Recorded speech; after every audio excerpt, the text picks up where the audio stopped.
अगर चित्त लगा हुआ है क्रोध में, मन लगा हुआ है क्रोध में, वृत्ति लगी हुई है क्रोध में, अगर आप समाहित हैं और क्रोध आपके भीतर समाया हुआ है, क्रोध में आप तल्लीन हुए चले जा रहे हैं, क्रोध में बढ़ते चले जा रहे हैं। जरा सा किसी ने कहा, शब्द कहा, जरा से में क्रोध आ गया, फिर किसी ने कहा क्रोध आ गया, जरा सा किसी ने कहा क्रोध आ गया। जिसके भीतर क्रोध इतनी मात्रा में समाहित होता चले, फिर परमात्मा उसमें अंकुरित नहीं हो पाता, परमात्मा उसमें प्रवेश नहीं कर पाता, परमात्मा उसमें प्रकट नहीं हो पाता। इसमें सबसे मूल है, बीज सिका हुआ नहीं होता तो कहीं पर भी अंकुरित हो सकता है, लग सकता है, पर वो सिक गया तो अंकुरित नहीं होगा। उसी तरह क्रोध आपके भीतर आ गया तो परमात्मा नहीं मिल पाता, और क्रोध अगर नहीं है तो भगवान को मिलने में देरी नहीं लगती, परमात्मा मिल जाता है एक क्षण में तुम्हारे सामने। मैंने तेरे ही भरोसे बाबा, तेरे ही भरोसे हवा बिच उड़ती जावांगी बाबा, डोर हथो छड़ी घटी जावांगी, भोले मैं तेरी पतन, शंभू मैं तेरी पतन, हवा बिच उड़ती जावांगी बाबा, डोर हथो छड़ी नामे कटी जावांगी। आपके भीतर क्रोध नहीं आना चाहिए, आपके भीतर तपन नहीं होना चाहिए। अहंकार, आसक्ति, तृष्णा, वासना, लोभ, क्रोध, ये सब हमारे मन को अंकुरित नहीं होने देते, हमारे मन को परमात्मा में नहीं लगने देते, हमारे मन को भगवान की भक्ति में नहीं रमने देते।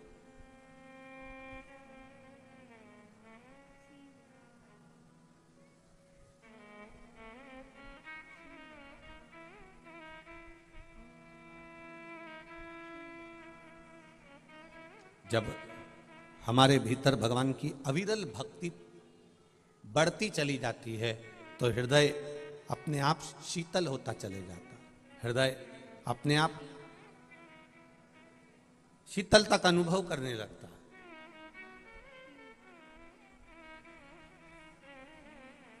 अब किसी का नाम रख दो शांति, और मालूम पड़े भीतर की शांति नहीं हो और दिन भर करे क्रांति, तो फिर वो शांति नाम रखने से मतलब क्या हो गया?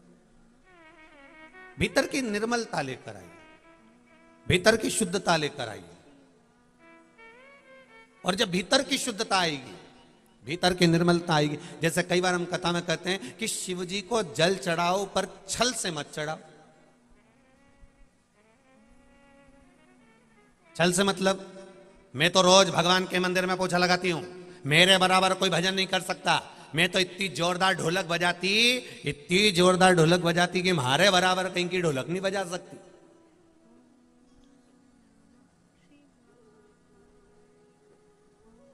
अरे उना दिना उस दिन गांव में खड़ी सत्ता हुई, कोई नहीं आया, मैं अकेली ऐसी ढोलक बजाई, ऐसा भजन गाया। अब भगवान भी मन में सोच रिया, जैसी तू खड़ी सत्ता में ढोलक बजाई वैसे ही अहंकार तेरे भीतर खड़ा हो गया, फिर काहे कि तूने खड़ी सत्ता में ढोलक बजाई। अरे हरतालिका तीज के दिन, बड़ी तीज के दिन गणगौर में कोई नहीं आया, मैंने सारी तैयारी कर दी, मैंने सब जमा दिया, बाकी की भाई बेरा तो बाद में आई, मैं तो पूरी तैयारी करके बैठ गई थी पूरी। हमारी बहुवन भी बाद में आई, ने छोरी भी बाद में आई, ने ये सब बाद में आया ना, मैंने सबसे पहले करा। अरे भगवान को धन्यवाद दो कि भगवान तुमसे मंदिर की सेवा करा रहा है, भगवान को धन्यवाद दो कि भगवान तुम्हारे हाथ से सेवा करा रहा है, भगवान तुम्हारे हाथ से पूजन करा रहा है, भगवान तुम्हारे हाथ से पूजन की तैयारी करवा रहा है। भाई बेरा बाद में आ जाए, माताएं बाद में आ जाए, बेटियां बाद में आए, बहुएं बाद में आए, पर भगवान ने तुम्हें इस लायक बनाकर रखा है कि तू इन हाथों से सेवा कर कर पूरा आनंद सुख प्राप्त कर ले। ये भगवान की कृपा। कभी मत क्यों कि मैंने अकेले ने ढोलक बजाई, मैंने अकेली दमदार हूं, मैं अकेली भजन कर लूं, मैं अकेला ही भजन कर लूं, ना ना।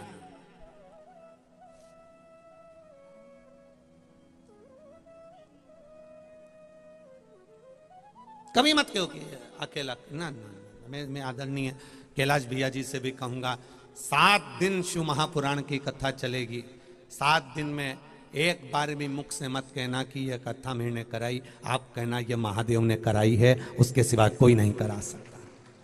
ये कथा महादेव ने कराई है, उसके सिवा कोई नहीं करा सकता।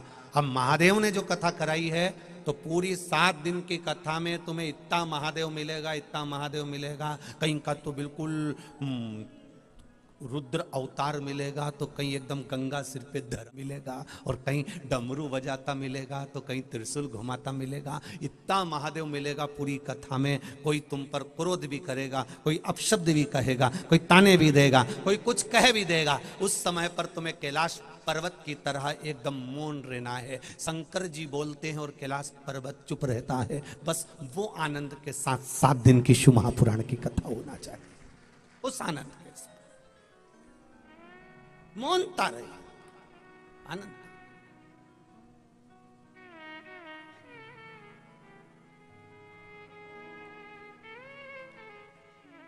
और ये हमारे चित्तवृत्ति का आनंद है, हमारे भीतर का आनंद है। एक माँ कह दे कि मैं भगवान के मंदिर में झाड़ू लगाती हूं, मैं पोछा लगाती हूं, ना लगाया। ये तो भोलेनाथ जी की कृपा समझो, देवादिदेव महादेव की करुणा समझो कि वो आपको इस लायक बनाए हैं कि आप मंदिर में जाकर झाड़ू लगा पा रही हो। नहीं तो मालूम पड़े ये शरीर में कोई ऐसा रोग दे देता वो, और तुम पलंग पर पड़ी रहती, तो क्या मंदिर में जाकर झाड़ू लगा सकती थी? क्या मंदिर में जाकर पोछा लगा सकती थी? क्या मंदिर में जाकर सेवा कर सकती थी? वो तो उस शिव की कृपा है, उस देवादिदेव महादेव की करुणा है, वो तो उस भोलेनाथ की कुछ उदारता है, उस शंभू की कुछ कृपा है, जिसके बल पर आप सेवा कर रहे हो। 7 दिन की कथा में कोई पानी पिलाएगा, कोई रात्रि में आकर बिस्कुट बांट कर जाएगा, कोई आएगा पूरी सब्जी बांट कर चले जाएगा, कोई आएगा आपको चाय पिलाकर चले जाएगा। बैसाख के महीने में आकर कोई ठंडाई पिलाकर चले जाएगा, बैसाख के महीने में आकर कोई मुंह झूठा कराकर चले जाएगा। इन्होंने जिंदगी में कितना भी कमाया हो, कितनी भी फसल ली हो, कितनी भी दुकान चलाई हो, कितनी भी जमीन खूब व्यापार करा हो, पर एक गिलास पानी शंकर की कथा में आए हुए शिव भक्त को अगर किसी ने पिलाया है तो उसके पूर्वजों को तर्पण की जरूरत नहीं पड़ती, उसके पूर्वज यूं ही तर जाते हैं। कोई साधारण है शिव पुराण।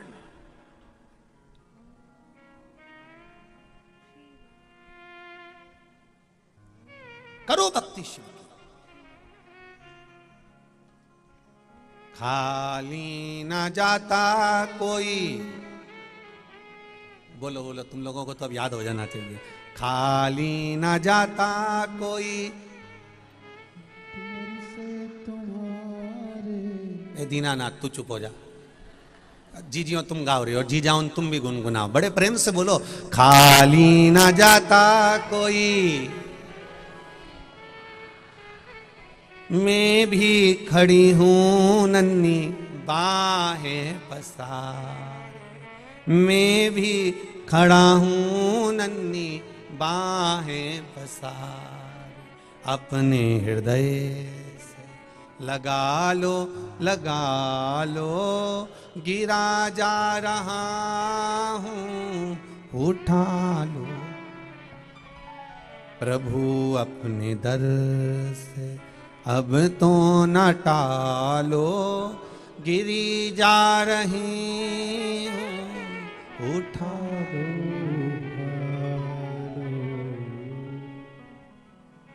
पर गिर रहे हैं, उठाना है। एक बूढ़ी अम्मा, बूढ़ी डोकरी रोज लकड़ी इकट्ठी करती थी, ढेर सारा लकड़ी का गट्टा उठा लेती, इतनी थक जाती कि भगवान से रोज कहती मैं तो परेशान हो गई भोलेनाथ, मुझे उठा ले, मैं तो परेशान हो गई भोलेनाथ, मुझे उठा ले। एक दिन पार्वती जी ने भोलेनाथ जी से कहा, रोज कहती डोकरी, रोज के बूढ़ी अम्मा उठा लो उठा लो उठा लो, जाते क्यों नहीं उठाने? शंकर भगवान बोले अगर आज बोलेगी तो मैं उठाने चले जाऊं। और जो बूढ़ी अम्मा ने कहा मैं तो बहुत परेशान हो गई भोलानाथ, मुझे तो उठा ले। इतने में शंकर भगवान प्रकट हो गए, उन्होंने कहा चल डोकरी, मैं तुझे उठाने आ गया। इतने में डोकरी बोली मैं मेरी नहीं बोल रही थी, मैं तो कह रही थी लकड़ी का गट्ठा उठा, मेरी थोड़ी ना बोल रही थी।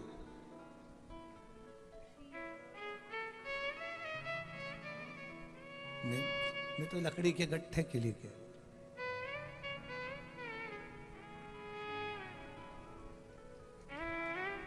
शिव कृपा है, शिव की उदारता। भरोसे के साथ, विश्वास के साथ, दृढ़ता के साथ। दुनिया की 3 सबसे बड़ी दौलत है। उन 3 सबसे बड़ी दौलत में पहले नंबर की दौलत कौन सी है? अभी कथा में बताया कौन सी है? दिल को बड़ा रखना।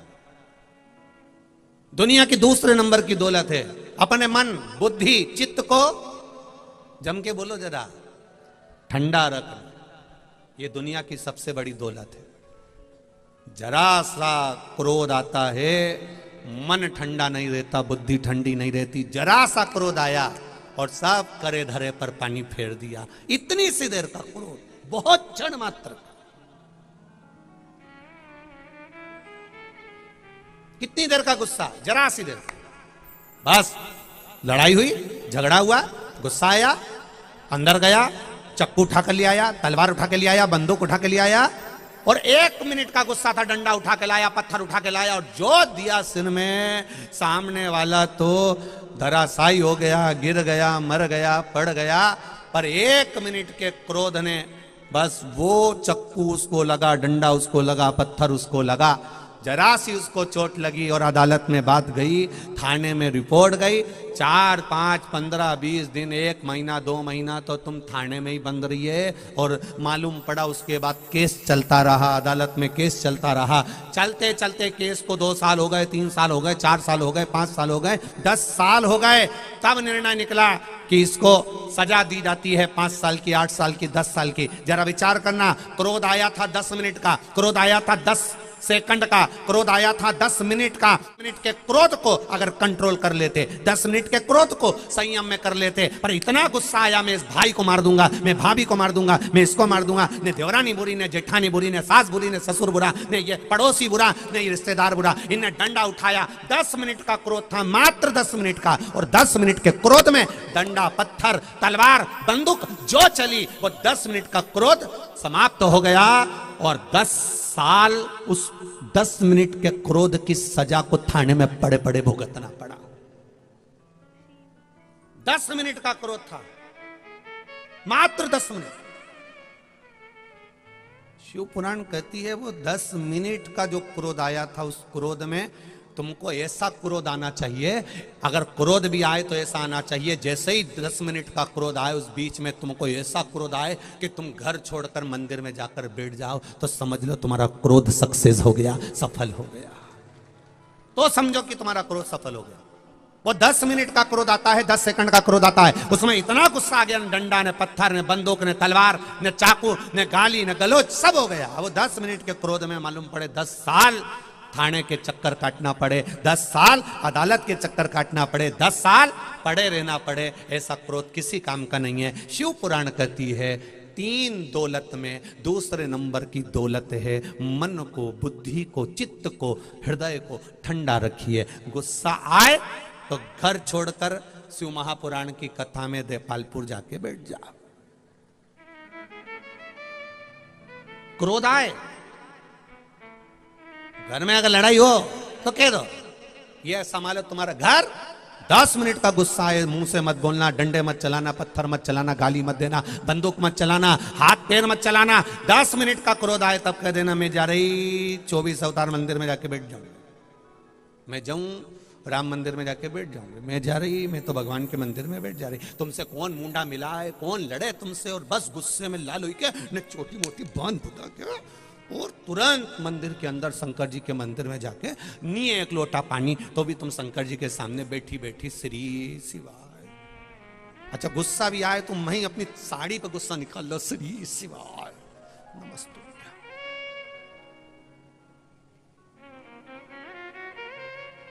और इस बीच में कहीं का तुम मंदिर में जल चढ़ाने आ जाओ और तुमको गुस्सा और वो आ गया जल चढ़ाने, फिर क्या होगा? इनाटी जा, थोड़ा साइड हो ही जा, दिख नहीं रहा मैं बैठी हूं, इतना मैं उन्हें कह दिया तो उधर सड़क के तू नहीं बैठी जाए। बस फिर मन में गुस्सा आया तो यहां भी नहीं बैठूं, फिर चली गई हनुमान जी का मंदिर में। तब हनुमान जी के मंदिर में बैठी बैठी कह रही इतनी शक्ति देना, जैसे तुम लंका में टूट पड़े थे मैं भी घर वालों पे टूट पड़ूं, ऐसी शक्ति।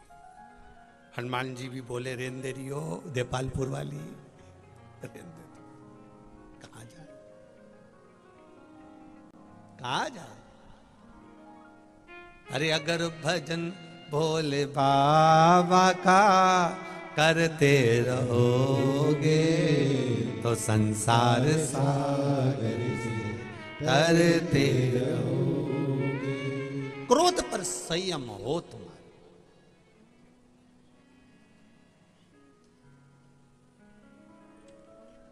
तीन दौलत में पहली दौलत है दिल को, बोलो बोलो जम के बोलो, जम के आवाज नहीं आ रही है, बड़ा रखना।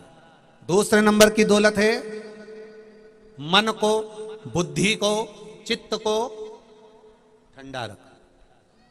गाली दे दी ना, दे दो।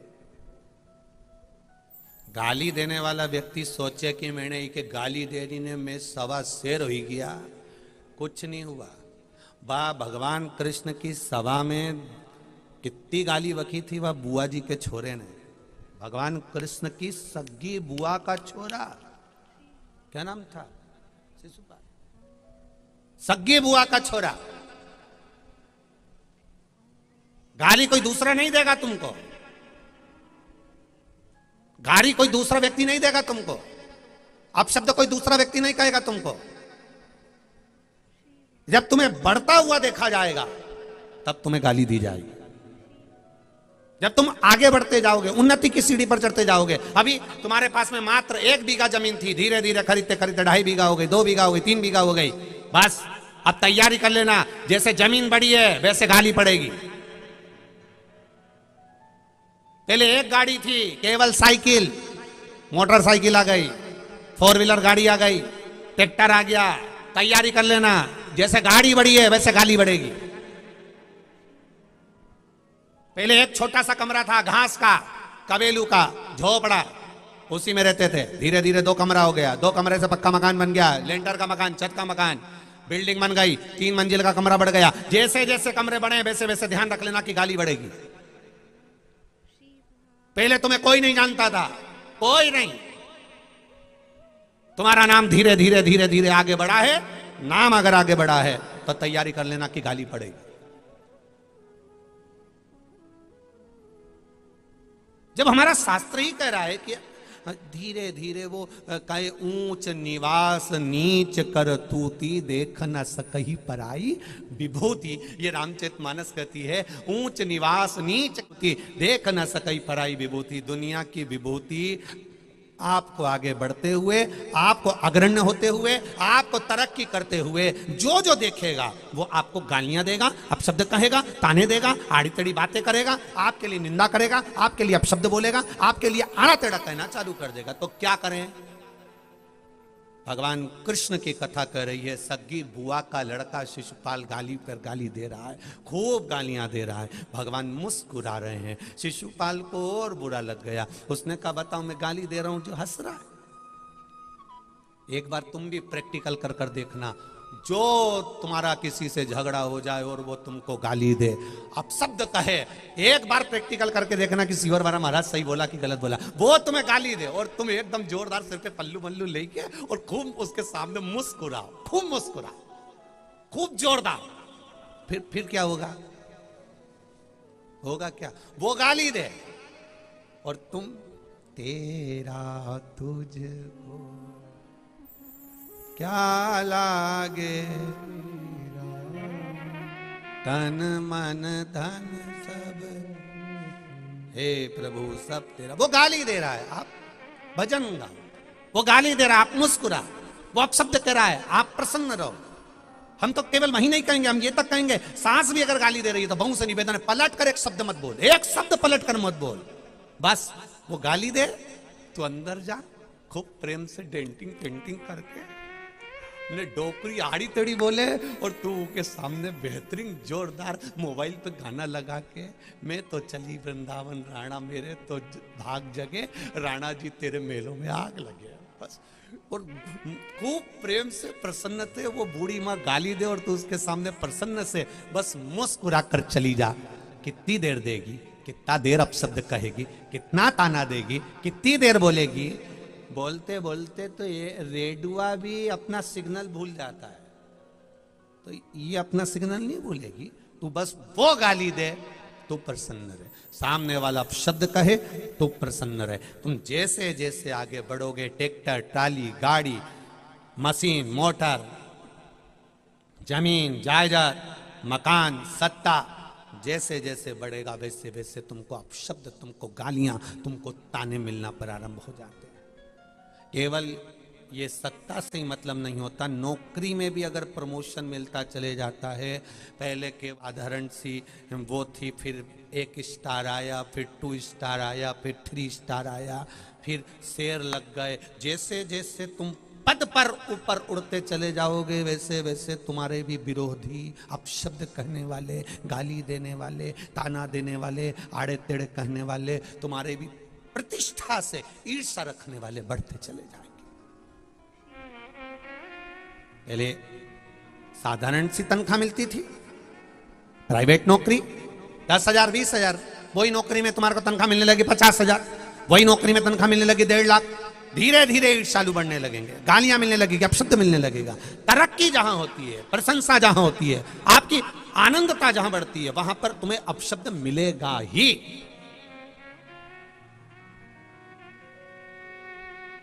तो 3 सबसे बड़ी दौलत है, उसमें पहली दौलत है दिल बड़ा रखिए, दूसरी दौलत है दिमाग, मन, बुद्धि, चित्त को क्या रखना है, ठंडा रखिए। और तीसरे नंबर की दुनिया की सबसे बड़ी दौलत है अपनी जुबान को, अपनी वाणी को मीठा रखिए। ये दुनिया की सबसे बड़ी दौलत है, सबसे बड़ी दौलत। अपनी जीवान को, अपनी वाणी को मीठा रखो, मीठा।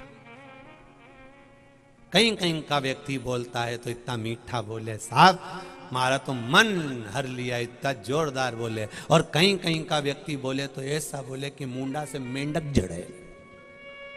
वो बोले नहीं, मेंढक झड़े पूरा वो बोला, और इसको इतना बुरा लगे कि बस डंडा लेके कूट दूं, गाली दे दूं, अपशब्द बोल दूं। घर में भी कोई कोई व्यक्ति बोले, घर में कोई व्यक्ति को काम कराना रहना तो इतना अच्छा बोले, हमारी मौसी सास ऐसी जोरदार बोले, दोनों बहन सगी, पर हमारी मौसी सास बोले तो ऐसा जोरदार बोले, सारा काम कराई ले। और हमारी सास बोले तो ऐसा बोले जैसे आकाश में बिजली चमकने गिर के तुरंत बमूल का पेड़ पे टपकी गई, ऐसी।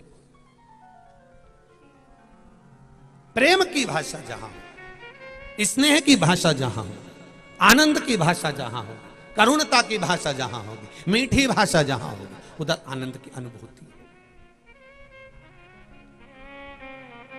आनंद की।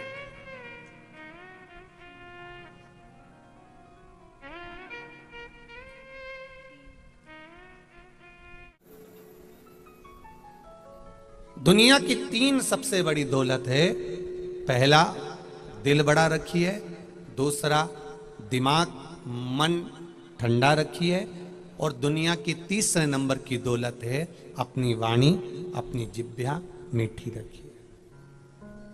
मुख पर मिठास,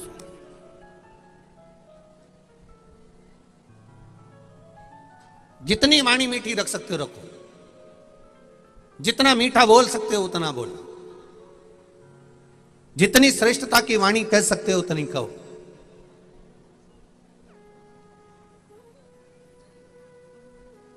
कोई वाणी ऐसी ना निकले जिसके कारण किसी के हृदय को ठेस पहुंच जाए।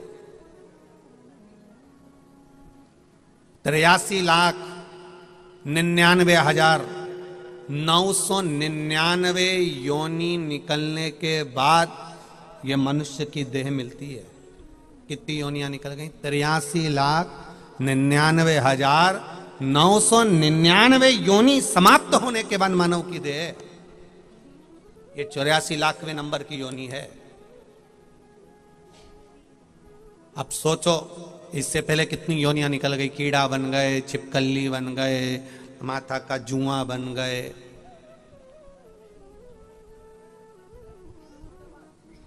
जिसको तुमने कष्ट दिया था पूर्व में उसने तुमसे बदला लिया, तुम जुआ बनी, उसने तुरंत बाल में से निकाला, नखून पे धर के निपटा ही दिया।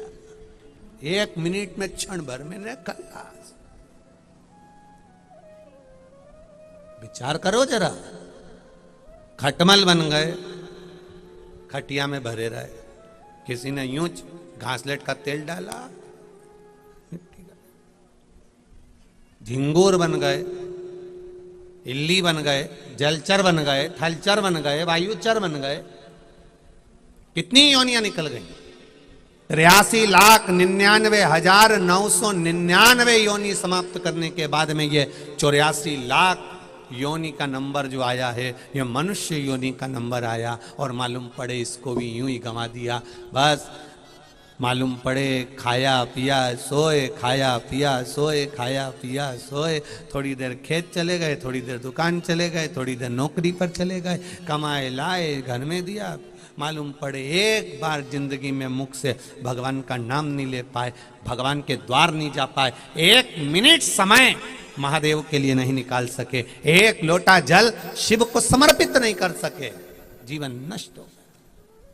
कितना एक पत्र आया, देखिए पत्र तो सभी अच्छे हैं।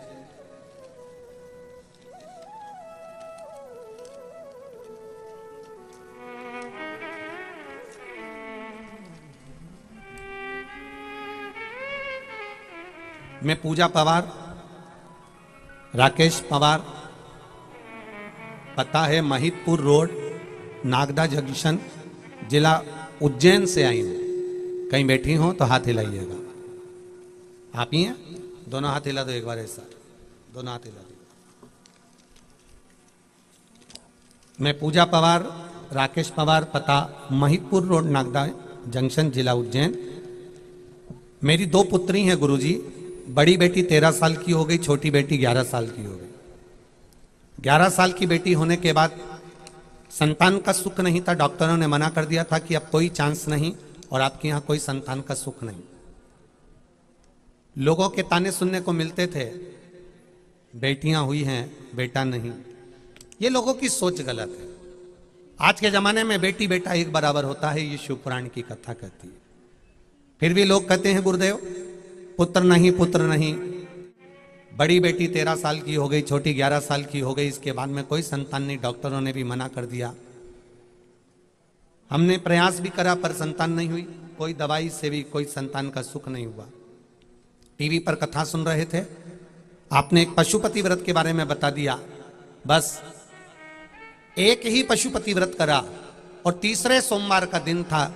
हमने बस बाबा से विनती करी थी, बाबा ऐसी कृपा करना, मेरे घर में 2 पुत्रियां हैं पर पुत्र की प्राप्ति नहीं है। बाबा डॉक्टर भी मना कर दिया है, संतान नहीं होगी। दुनिया के ताने सुनना पड़ते हैं बाबा, पर आप पर जल चढ़ाने का फल मिलता है, ये सियोर वाला महाराज कहता है, शिव पुराण कहती है। बाबा हम तेरे भरोसे पर हैं, रोज शिव मंदिर आऊंगी, जल चढ़ाऊंगी। पशुपति व्रत करना प्रारंभ करा। तीसरा सोमवार निकला, बाबा की कृपा से मेरा गर्भ ठहर गया और 28 नवंबर 2022 को बाबा की कृपा से मेरे घर में पुत्र रत्न की प्राप्ति हो गई, जिसको मैं साथ में लेकर भूमि को प्रणाम करने आई हूं। बालक आया है साथ में? हाँ, उसको ऊंचा कर दो थोड़ा सा। हाँ, एक बार दोनों हाथ हिला दो। हर हर शिव कृपा है। बैठिए।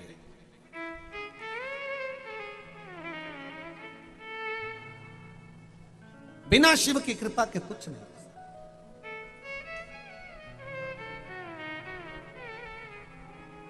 हमेशा एक बात आप लोगों को कही, वो आज फिर कह रहा है। किसी कंपटीशन एग्जाम में भी अगर बैठ रहे हो, कोई परीक्षा में भी बैठ रहे हो, पहले अपना कर्म पूरा करो, अपनी विद्या अध्ययन पूरी करो, अपनी पढ़ाई पूरी करो, अपना भजन पूरा करो और अपने कर्म को करते करते फिर शंकर भगवान का स्तमन, शिव का स्मरण जरूर करो।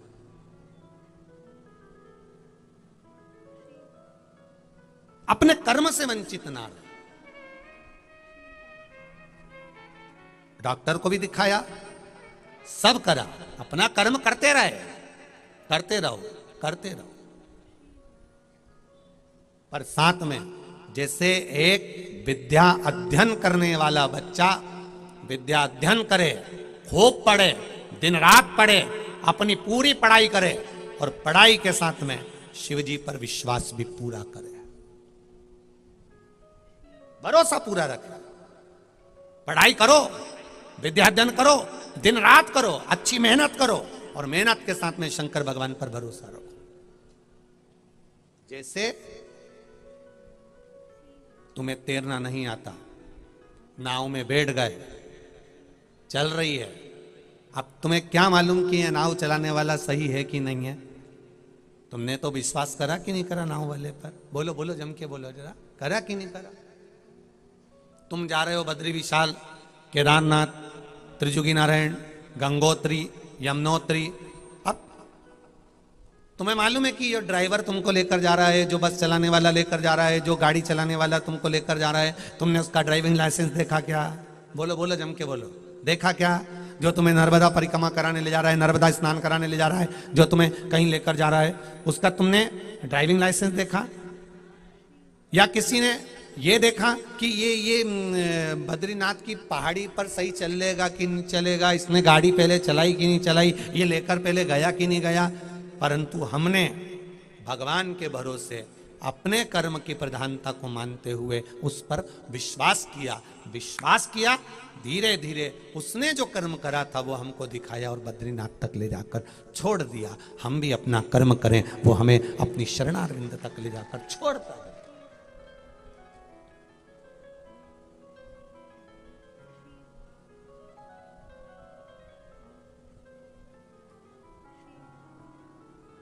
कर्म नहीं करोगे और बैठे रहो।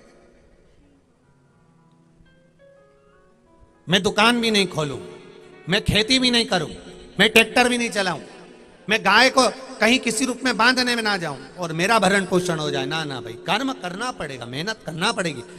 खेती में तुम्हें बक्कर फेरना पड़ेगा, बीज बोना पड़ेगा, जल डालना पड़ेगा, तब जाकर कुछ प्राप्ति होगी। और वो प्राप्ति भी कब मालूम पड़े? तुमने बीज भी बो दिया, सब कुछ कर दिया, पानी भी डाल दिया, अब किसके भरोसे पर हो? अब वो मालिक अच्छा फसल दे देगा, ये विश्वास है मुझे। बस यही भरोसा हमारे भीतर होना चाहिए। कर्म करते करते वो परमात्मा मुझे साध लेगा और मुझे निर्णयता देगा, ये निश्चितता है। एक पत्र और आया है, देख।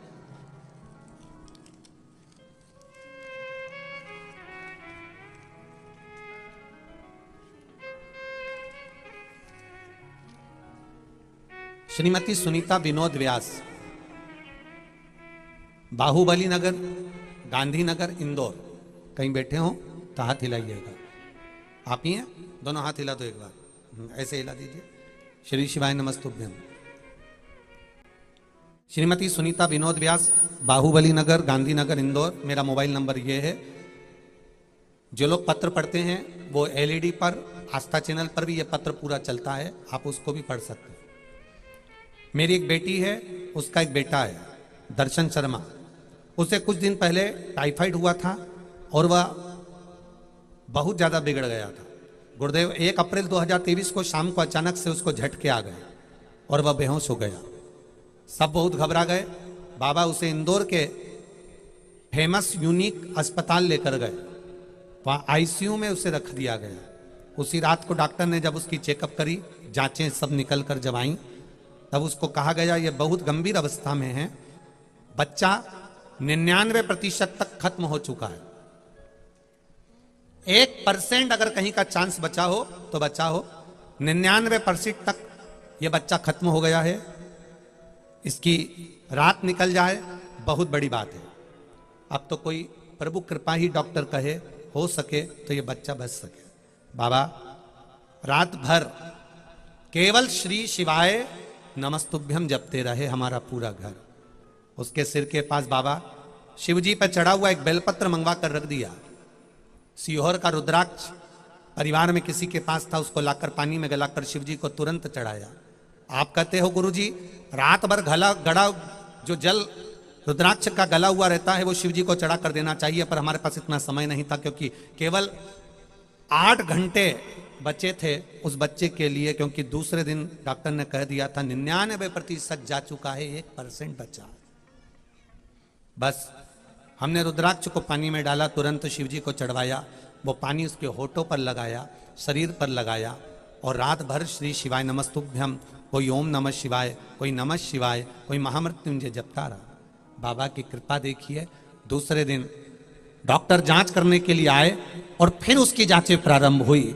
बाबा गुरुदेव, डॉक्टर ने आकर कह दिया ये बच्चा स्वस्थ होना प्रारंभ हो गया है, अब इसको तकलीफ नहीं है। जिसका शरीर, इन्होंने एक लाइन लिखी, आप अच्छे से अगर पढ़ सकते हो आस्था चैनल पर तो पढ़ सकते हो, ये बच्चा 99% तक खत्म हो चुका है, ये डॉक्टर के हॉस्पिटल ने, डॉक्टरों ने कह दिया, पर शिव कृपा से बच्चा बच गया। बाबा अब वो स्वस्थ है। मैंने संकल्प लिया था कि जहां शिव पुराण होगी वहां जाकर प्रणाम कर कर कथा सुनूंगी, इसलिए यहां आकर कथा को नमन करने आई हूं। कथा सुनिए, बैठिए बहन। श्री शिवाय नमस्तुभ्यम। शिव तत्व को जानिए, शिव की उदारता।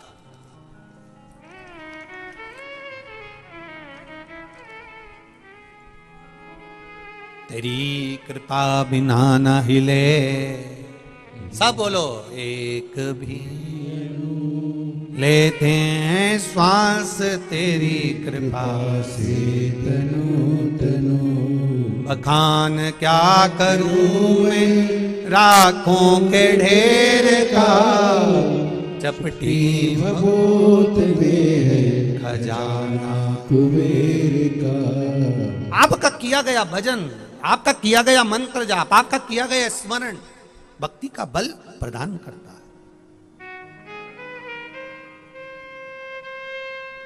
भक्ति का बल प्रदान करता है।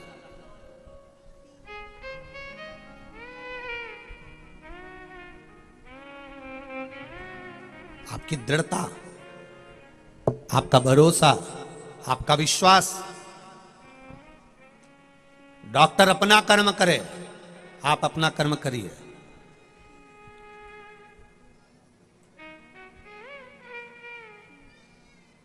एक साल भर पढ़ने वाले बच्चे को वर्ष भर पढ़ाई करना चाहिए, और वर्ष भर पढ़ाई करने के साथ में फिर एग्जाम के समय पर, परीक्षा के समय पर उस पर भरोसा भी रखना चाहिए।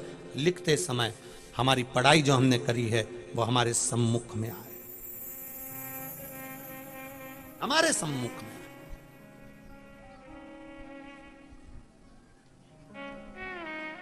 शिव कथा कह रही है, भगवान शिव महापुराण की कथा करिए। 83,99,999 योनियां त्यागने के बाद मनुष्य की देह मिलती है, और उसमें भी 83,99,999 योनियां त्यागने के बाद मनुष्य की देह मिले, और उसमें भी देपालपुर वालों को 3 बार शिव पुराण की कथा मिल जाए, इससे बढ़कर सौभाग्य कुछ नहीं हो सकता। जहां पूरा विश्व, जहां पूरा भारत शिव महापुराण की एक कथा के लिए लाइन लगाकर खड़ा हुआ है, पूरा विश्व एक शिव पुराण की कथा के लिए लाइन लगाकर खड़ा है, पर वहां देपालपुर वासियों को 3-3 कथा मिले, ये साधारण सी बात नहीं हो सकती है। कहीं देवादिदेव महादेव की कुछ कृपा होगी, कुछ कृपा होगी। लोग कहेंगे अभी तो सुनी थी बेटमा में, लोग तो कहेंगे अभी तो सुनी थी 24 अवतार मंदिर में, तो उनको भी कह देना सुनी थी। जैसे उदर की पूर्ति के लिए रोज जरूरी है, उसी तरह इस आत्मा की कल्याण के लिए शिव पुराण रोज जरूरी है। इस कथा को हम केवल आत्म कल्याण के लिए, अपने जीवन के उद्धार के लिए सुन रहे हैं। रोज जरूरी है, प्रतिदिन।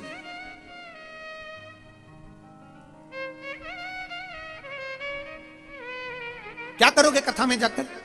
अभी तो सुनी थी, अभी तो बेटमा में थे, अभी तो अपन 24 अवतार मंदिर में सुनी, क्या करोगे जाकर? उनसे कहना रोज दुकान पे जाकर क्या करते हो? मौसी के लड़के की शादी अभी तो हुई थी, और मौसी के लड़के की दूसरे लड़के की शादी आ गई, जाके क्या करोगे? मामा जी के यहां जाके क्या करोगे? काका जी के यहां जाके क्या करोगे? मौसी के यहां जाके क्या करोगे? दुनिया के लोग जब ज्ञान दे तो उनसे भी कह देना, जैसे मौसी, मामा, काका, बुआ, फूफा सबके यहाँ जाना जरूरी है, क्योंकि मुंडा तो दिखाना पड़ेगा, नहीं तो वो अपने यहाँ नहीं आएंगे। उसी तरह उस महादेव की कथा में जाना जरूरी है, नहीं तो वो भी नहीं आएगा। उसका इंतजार नहीं करते, उसका इंतजार। दुनिया की 3 दौलत का स्मरण करना, दिल बड़ा रखना, दिमाग और दिल को ठंडा रखना, तीसरे नंबर पर है अपनी वाणी को मीठा रखना। 83 लाख योनियां काटने के बाद मनुष्य की देह मिली है। ये मानव का शरीर यूं ही नहीं गवा जाए। बैसाख का महीना में शिव महापुराण की कथा मिली है, चूकना नहीं चाहिए। और वो भी प्रसूति शिव पुराण की कथा है।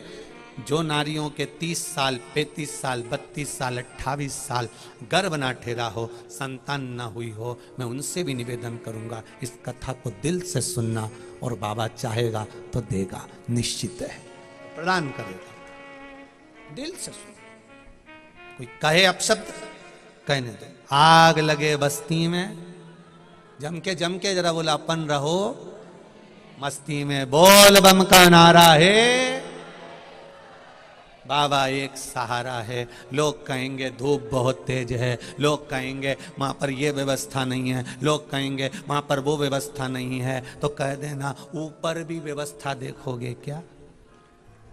व्यवस्था ऊपर भी जाकर देखोगे। हमारा तो आप सबसे निवेदन है, गर्मी तेज पड़ रही है, घर से चलो, कथा सुनने के लिए 2 बॉटल पानी की साथ लेकर चलो, एक खुद के लिए, एक पड़ोसन के लिए। 2 बॉटल पानी की भर के लेके चलो। उठना नहीं पड़े, जाना नहीं पड़े, किसी की आस लगाकर मत बैठना कि कोई पानी लाएगा तो हम पिएंगे। नहीं, अपने पास में बॉटल धरी है, जैसे ही के प्यास लगे ना कोनी मार के दे दो, ले पी ले। अभी उज्जैन में कथा हुई, तो वहाँ उज्जैन में कथा हुई तो रात्रि को उज्जैन वासियों ने बहुत सेवा करी, बहुत। और मुझे विश्वास है देपालपुर वाले भी इसमें कम नहीं पड़ेंगे, इतना भरोसा रखता हूँ, इतना विश्वास रखता हूँ। तो उज्जैन के जितने भी लोग घर में रहते थे, वो आधा किलो आटे की कोई पूड़ी बना लाता, कोई सब्जी बना लाता, और रात्रि को आकर सबको वो पूड़ी सब्जी 2-2, 4-4 बड़े प्रेम से खिलाते शिव भक्तों को। और वैसाख महीना था तो सब खिलाते। अब उनकी जो सब्जी पूड़ी खिलाते, उनसे इतनी पहचान बन गई कि वो कथा सुनने वाला व्यक्ति सवेरे से उठता ही नहीं, खाना खाने ही नहीं जाता, भंडारे में भोजन करने नहीं जाता। तो हमने सूचना करी कि आखिर भंडारे में लोग भोजन करने कम क्यों आ रहे हैं। तब मालूम पड़ा कि ये उज्जैन वाले जो आते हैं, ये कथा सुनने के लिए जब सवेरे आते हैं तो पड़ोसन के लिए और उसके पास में जो 4 माताएं बैठी हैं, उन सब के लिए 4-4 पूड़ी बना के लाते हैं। इनकी सीट ये 4 लोग जो बैठते हैं आराम से संभाल के बैठ जाते हैं। अब वो जो भोजन बना के लाती, वो इनके बीच में जाके बैठ जाती, धीरे धीरे दोने में पूड़ी लगा लगा के इनको देख देती, और कथा चालू हो जाती, और ये वहीं बैठी बैठी बयोन निपटाती जाती। अब इतनी चतुर उज्जैन की माताएं, इतनी चतुर कथा।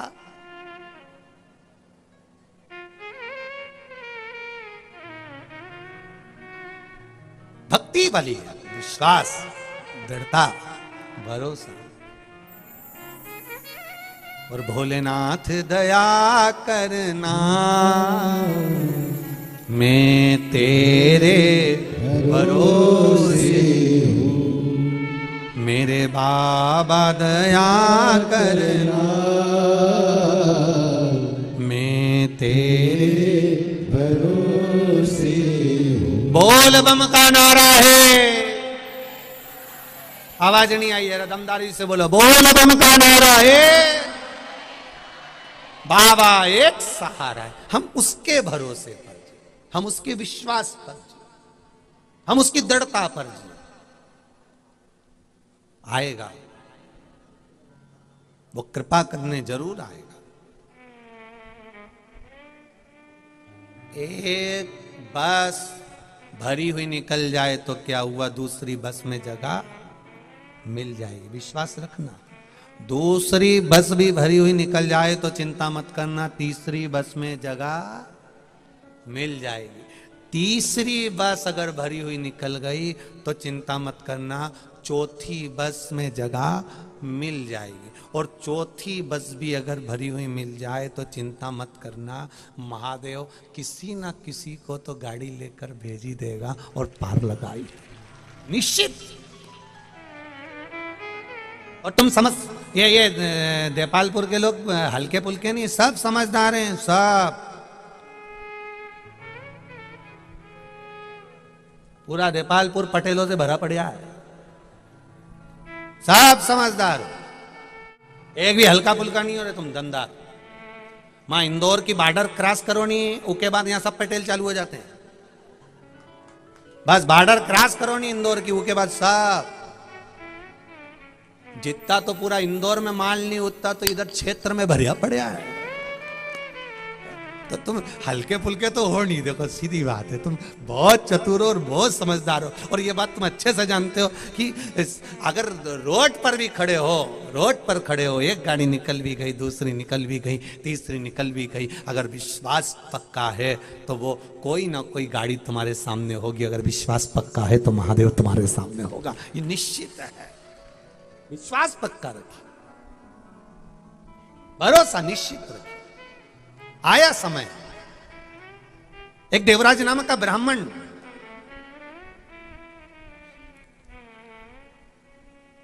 जो कभी भजन करने में जाता ही नहीं था, जिसका चित्त कभी स्मरण में लगा ही नहीं है, जो कभी भक्ति में डूबा ही नहीं है, जो कभी भगवत स्मरण में जाता ही नहीं है, भगवान से बहुत दूरी बनाकर रखा देव, बहुत दूरी।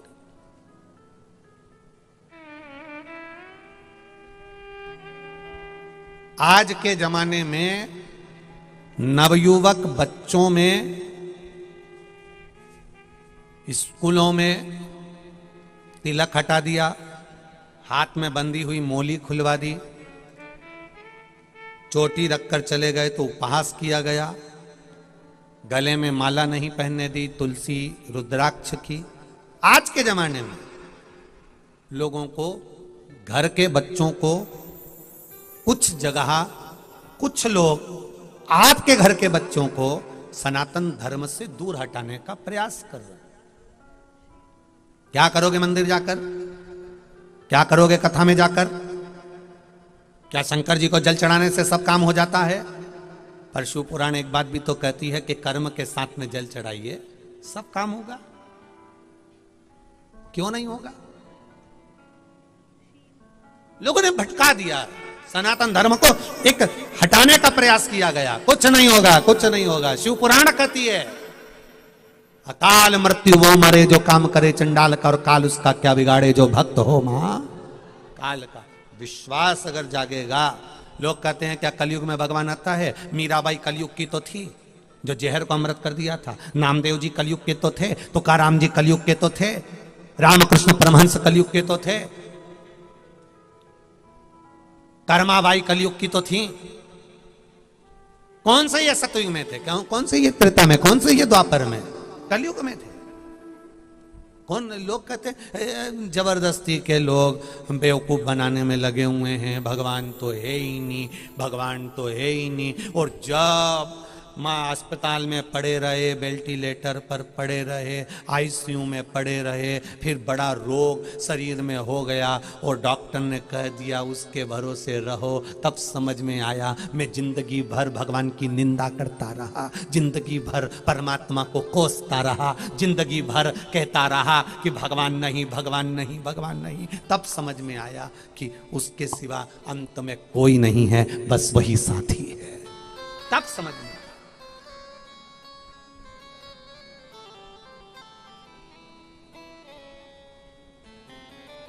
तुम्हारे घर के लोग तुम्हें हॉस्पिटल तक ले जाएंगे, तुम्हारे घर के लोग बोतल चढ़वा देंगे, तुम्हारे घर के लोग पैसा खर्च कर देंगे, तुम्हारे घर के लोग आईसीयू में ले जाकर पटक देंगे, वीआईपी हॉस्पिटल में ले जाकर पटक देंगे, तुम्हारे घर के लोग दवाई खिलाएंगे, फल खिलाएंगे, औषधि देंगे, घर के लोग गाड़ी में भरकर हॉस्पिटल तक ले जाएंगे। पर घर के लोग सब खर्च कर सकते हैं, पर घर के लोग से मौत को वापिस खींच कर नहीं ला सकते। वो तो केवल कालाधिपति ही ला सकता है, केवल कालाधिपति। एक पत्र आया है, देखिए। मैं डाली पिता राम सिंह होकर, मैं ग्राम भामाखेड़ा, तहसील देपालपुर, जिला इंदौर की रहने वाली हूं। कहीं बैठी हो तो हाथ हिलाइएगा। आप ही हैं? दोनों हाथ हिला दो एक बार, ऐसे कर दीजिए।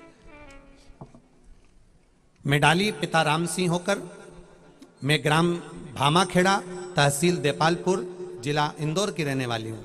मेरे पिताजी राम सिंह ने इतनी मदिरा का पान किया, इतनी शराब पी ली थी कि गुरुदेव उनका लीवर किडनी सब खराब हो गया था। डॉक्टर ने मना बोल दिया था कि वह बचेंगे नहीं और कोई उम्मीद भी नहीं है।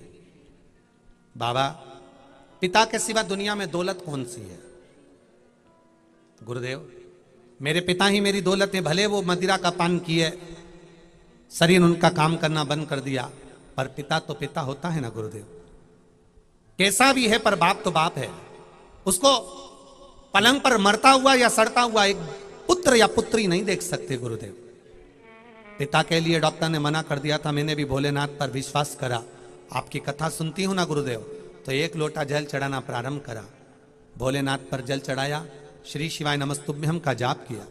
गुरुदेव, बाबा सुनता है, ये मैंने विश्वास किया। हमारे पास में तो कोई शंकर का ऐसा मंदिर नहीं था, केवल ओटला था, उसी पर जल चढ़ा देती थी गुरुदेव। शिव जी से प्रार्थना करती थी, मेरे पिताजी का स्वास्थ्य ठीक करना बाबा। डॉक्टर ने तो जवाब दे दिया था, लीवर किडनी सब बेकार हो गई, मदिरा के नशे में, दारू के नशे में। पर गुरुदेव, जब डॉक्टर ने जवाब दे दिया कि ये समाप्ति पर हैं, पर एक लोटे जलने और श्री शिवाय नमस्तुभ्यम ने मेरे पिता को फिर जीवन दान दे दिया। अब मेरे पिता ठीक हैं, मैं यहाँ प्रणाम करने आई। ठीक है, वो दोनों हाथ हिला दो एक बार, हर हर महादेव। बैठिए। ये शंभु शरणागति शिव की है।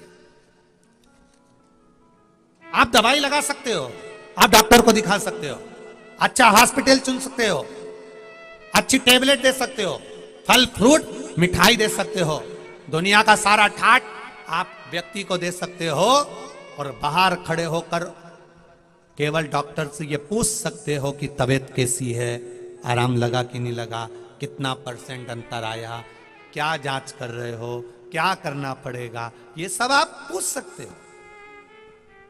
पर आखिरी में अगर कोई साथ देने वाला होगा, अंत समय प्रभु न पड़ेगा, वचन दिया तो निभाना पड़ेगा, आए ना आए प्रभु कुटुंब कबीरा, अंत समय प्रभु आना पड़ेगा, वचन दिया तो निभाना पड़ेगा। अंत समय में उसका दिया गया वचन, पंडाल में बैठकर सुनी हुई शिव महापुराण की कथा। लोग कहते हैं कथा कहाँ काम आती है, हम कहते हैं ये शिव महापुराण की कथा। जब तुम्हारे जीवन में दुख आएगा, सब साथ छोड़ देंगे, अकेले जब रह जाओगे, तब कालाधिपति महाकाल आएगा, तब कालाधिपति महाकाल आएगा। वो भी कहता है पहले परिवार वालों को परख ले, पहले परिवार वालों को परख ले। वो कहते हैं ना, इससे तो आगे भजन ही है साथी, हरि के भजन बिने अकेला रहेगा। अरे मन ये 2 दिन का मेला रहेगा, कायम ये जग का झमेला रहेगा। अंत बिंदु वही है। कौन जाएगा किसके साथ? पत्नी मरी, पति रोया, बांध कर ले गए शमशान तक। कोई मरा, परिवार वाले रोए, बांध कर ले गए शमशान तक। उसके बाद तो पड़ोसी की, जितने भी अड़ोसी पड़ोसी रिश्तेदार होते हैं, उनके यहां से पूरी सब्जी आ जाती है। वो आग लगी, पड़ोसियों ने नहाकर पूरी सब्जी बना ली। आग लगी, मर गया, चले गया। कौन कितने दिन तक भूखा मरता है किसी के मरने पर? बाद में जिस दिन मरेगा, आग लग जाएगी, शाम को 3, 4, 5 बजे तो तुम पूरी सब्जी खाते मिलोगे। कौन साथी? कितना जोड़ा छोड़ा, कौन गिना? कौन सा थी? आज कोई कह रहा था कि कैलाश पटेल जी ने जो कथा रखी है उसमें उनके पुत्र भी एक शांत हो गए थे। उनके परिवार के बाबू सिंह जी, लीलाबाई जी, राधे श्याम जी, नितेश जी जो चले गए थे। हम कहते हैं जीवन में अगर भगवान धन देना, संपदा दे, दौलत दे, और अगर दे वो तुमको 2, 4, 10 बीघा जमीन दे, तो बाबा से इतनी प्रार्थना जरूर कहना कि अपने पूर्वजों को पार लगाने के लिए जैसे कैलाश जी ने कथा कराई, ऐसी एक कथा मेरी जिंदगी में भी। केवल जोड़ा, मेरे पास में पेट्रोल पंप, मेरे पास में गाड़ी, मेरे पास में बंगला, मेरे पास में जमीन, मेरे पास में जायदाद, मेरे पास में 4 मंजिल का बंगला, मेरे पास में ये सब कुछ जोड़ा, पर किसके लिए करा? केवल जो थे उनको देकर चले गए। जिनका हक था उनके लिए भी तो कुछ करना था, और वो कैलाश जी आपने करा। ये भगवान की कथा कराकर बैसाख महीने में इतने लोगों को कथा श्रवण कराकर, एक हमको तो विश्वास नहीं हो रहा कि देपालपुर में क्षेत्र में तीसरी कथा, और तीसरी कथा में भी ये 3 पंडाल भरे पड़े हुए हैं। ये विश्वास की बात नहीं हुई, मतलब सोच से परे। कई लोगों ने तो अंदाजा लगाया होगा कि इतना सारा पंडाल लगा दिया, 3 कथा महाराज जी की हो गई, कोई आएगा कि नहीं आएगा, इतना भराएगा कि नहीं भराएगा। पर पहले दिन देपालपुर की माताओं ने, पहले दिन आसपास नगरवासियों ने, भाइयों ने अपने ट्रैक्टर ट्राली लगाकर इस शिव जी के लिए अपनी समर्पणता दी है, एक आनंदता दी, भक्ति का बीज बो दिया, भक्ति का बीज बोया, आनंद। देवराज ब्राह्मण है, पर ब्राह्मण होकर भी अपने कर्म से वंचित है।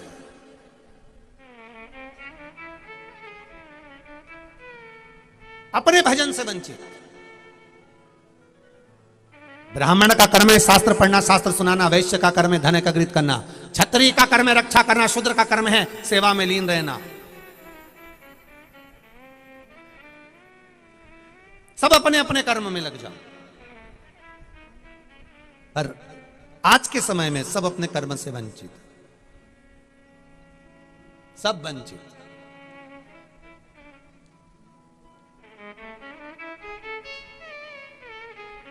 और इतनी वंचितता है, ब्राह्मण कर्म से वंचित होता चले जा रहा है। ब्राह्मण के घर में जन्म मिला है, मस्तक पर तिलक होना चाहिए और कंधे पर यज्ञोपवीत होना चाहिए।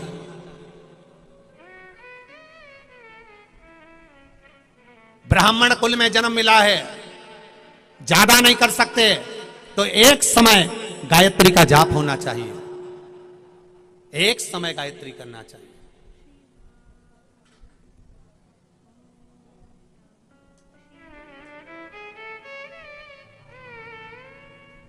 एक समय गायत्री।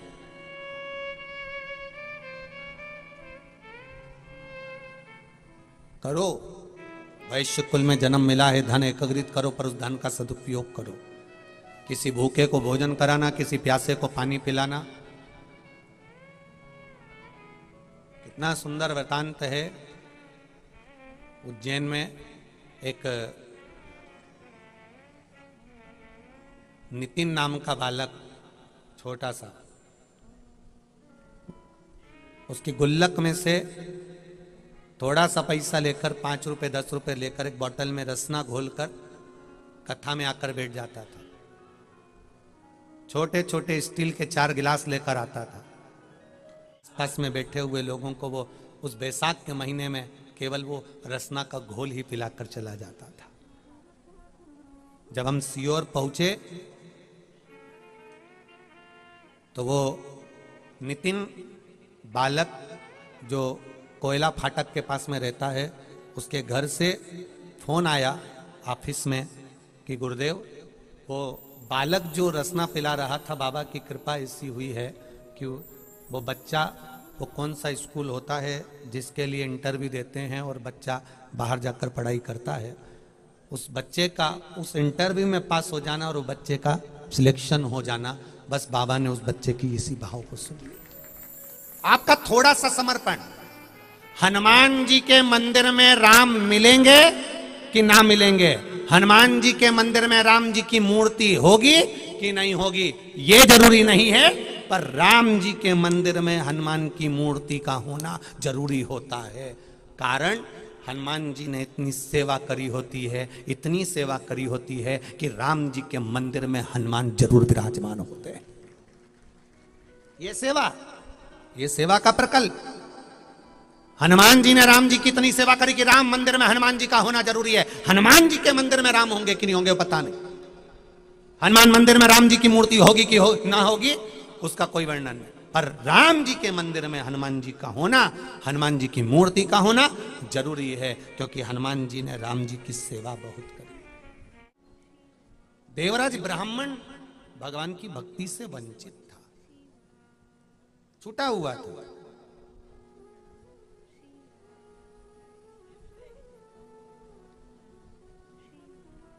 दक्ष प्रजापति की 2 धर्मपत्नियां थीं, एक थी प्रसूति और एक थी वीरणी। जब अपन कथा में इसको श्रवण करेंगे, वीरणी और प्रसूति का चरित्र का स्मरण करेंगे, तब स्मरण में आएगा कि शिव की आराधना का फल क्या मिलता है, शंकर भगवान की भक्ति का फल क्या मिलता है। एक पत्र आया है जिसमें एक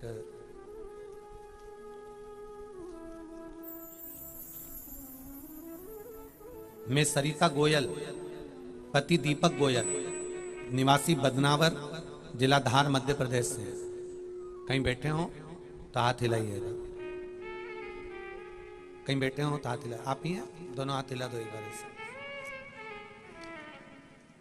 मैं सरिता गोयल, पति दीपक गोयल, निवासी बदनावर, जिला धार। मेरा विवाह 13 दिसंबर 2015 को हुआ था। विवाह के बाद में संतान का सुख नहीं हुआ। 13 दिसंबर 2015 से मेरे यहाँ कोई संतान नहीं हुई। रतलाम, इंदौर, बड़नागर, बदनावर, कई जगह पर चिकित्सालय में अच्छे डॉक्टरों से जांच भी करवाई, पर कहीं संतान का सुख नहीं था। चिंता बढ़ती गई। 4 मार्च 2022 को मम्मी और दीदी के साथ सीहोर गई और महादेव की कथा श्रवण करी। संतान की प्राप्ति के लिए बाबा से विनती करी। इतनी भीड़ थी कि वहां से कंकर भी नहीं उठा सकी, तो मुरम पड़ी थी, उसमें से एक टुकड़ा उठा के लिए उसी को देवादिदेव महादेव की कृपा से रखकर पूजन करने लगी, उसी पर जल चढ़ाने लगी। बाबा की कृपा का क्या बखान करूं गुरुदेव। 2015 से जो संतान नहीं हुई, शिव कृपा से 1 फरवरी 2023 एकादशी के दिन बाबा ने मुझे पुत्र रत्न की प्राप्ति करा दी। इसलिए मैं बालक को लेकर यहाँ पर प्रणाम करने के लिए आई। बच्चा आया है साथ में, गोदी में है। एक बार उसको थोड़ा सा ऊंचा कर दीजिए। हाँ, थोड़ा सा ऊंचा कर दो बस, ठीक है। हाँ, हर हर महादेव। बैठ जाइए। एक पत्र बड़ा सुंदर आया है। मैं देपालपुर निवासी हूँ। लक्ष्मी नारायण भगवान की बड़ी कृपा, भोलेनाथ जी की बड़ी कृपा। गौरव मनीषा परमार, कहीं बैठे हो तो हाथ हिलाइएगा। गौरव मनीषा परमार। गुरुदेव बाबा से क्या वर्णन करूं मैं शिव भक्ति का।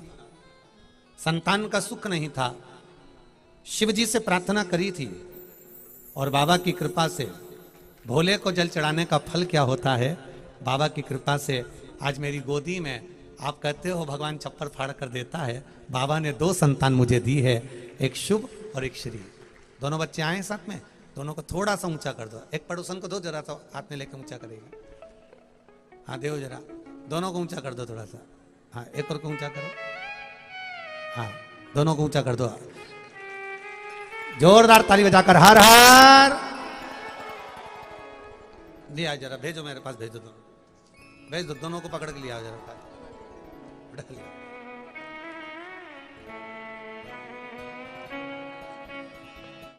शंभु शरण पड़े मांगो घड़ी रे घड़ी दुख काटो दया करी न दर्शन आपो शंभु शरण पड़े मांगो घड़ी रे घड़ी दुख काटो दया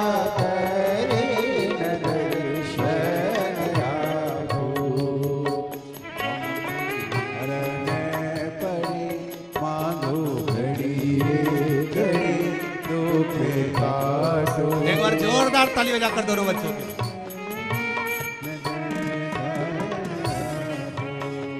यही शिव कृपा है।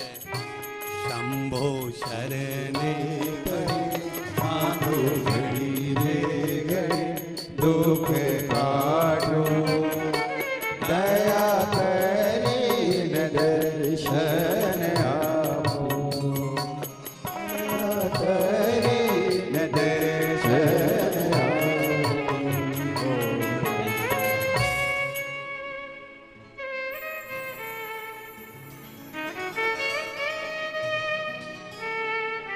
शिव कृपा ऐसी को आपका विश्वास, आपकी दृढ़ता, आपका भरोसा प्रबल होना चाहिए। देवराज शिव भक्ति को प्राप्त नहीं कर पाया, पर मृत्यु के समय पर भगवान शंकर की शरणागति प्राप्त कर गया। बिंदुक नाम का ब्राह्मण चोरी करते करते जब प्राणों को त्यागा, चंचुला देवी ने भगवान शिव की भक्ति कर कर देवाधिदेव महादेव स्वयं ईश्वर जी गोरा जी बनकर, गणा और गौर बनकर दर्शन दिए और सुंदर आनंद के साथ शिव कथा का रसतत्व ग्रहण करा। कल कथा में माता प्रसूति के चरित्र को, वीरणी के चरित्र को आगे बढ़ाएंगे, जिसमें हमें ये शिव तत्व की ओर आनंद होगा। एक बार तुमरुका जी बड़े आनंद के साथ कथा कहेंगे और भाव भक्ति के साथ ईश्वर जी को कब करता था, भी कब धारण करता था, जब कहीं किसी पर आक्रमण करना हो या कुछ प्राप्त करना हो, तब भगवान की शंकर भगवान की शरणागति ग्रहण करता था।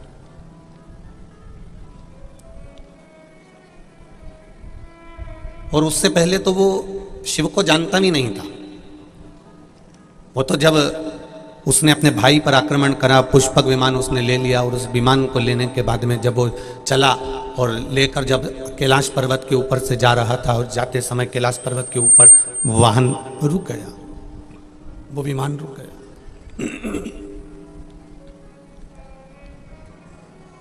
जब कैलाश पर्वत के ऊपर वो विमान रुका, तब रावण नीचे उतरा और उसने पूछा कि विमान आगे क्यों नहीं बढ़ रहा, तो कहा यहां शंकर पार्वती बैठे।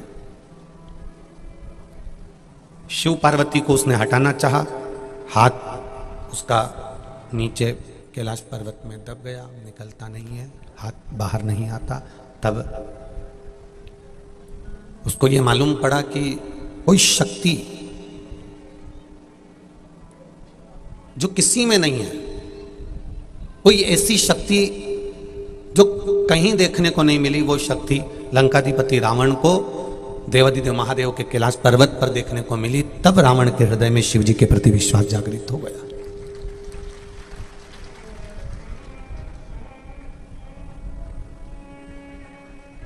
रावण के हृदय में तब विश्वास जागृत हुआ, और रावण के हृदय में तब विश्वास जागृत हुआ, तब रावण ने यह विचार कर लिया, तब रावण ने यह भरोसा रख लिया कि अब मैं शिव की आराधना करूंगा, अब मैं शंकर भगवान की आराधना करूंगा, अब मैं शिव तत्व को जानने का प्रयास करूंगा।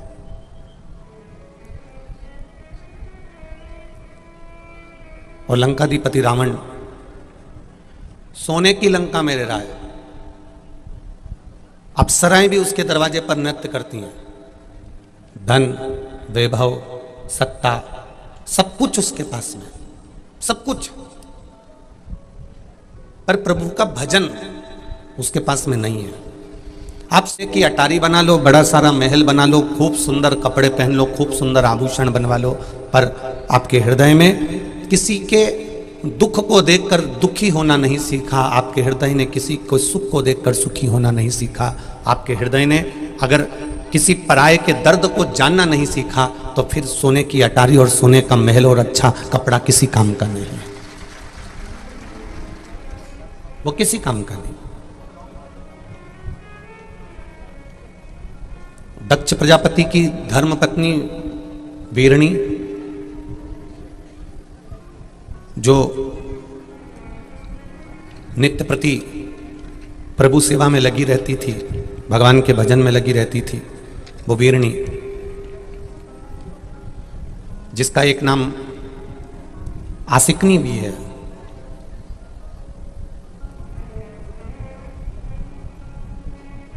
कितना तपबल है उसके भीतर, वो कितनी तपबल में लीन रहती है, कितना भजन में लीन रहती है, कितना स्मरण में लीन रहती है। और उसके तपबल के कारण अपने कुछ महीने का गर्भ अपनी बहन कह लो, सखी कह लो, या दक्ष प्रजापति की दूसरी पत्नी है तो सोतन भी कह सकते हो, एक अपनी बहन के गर्भ में फिर वो गर्भ स्थापित कर देना, फिर वो गर्भ दे दे।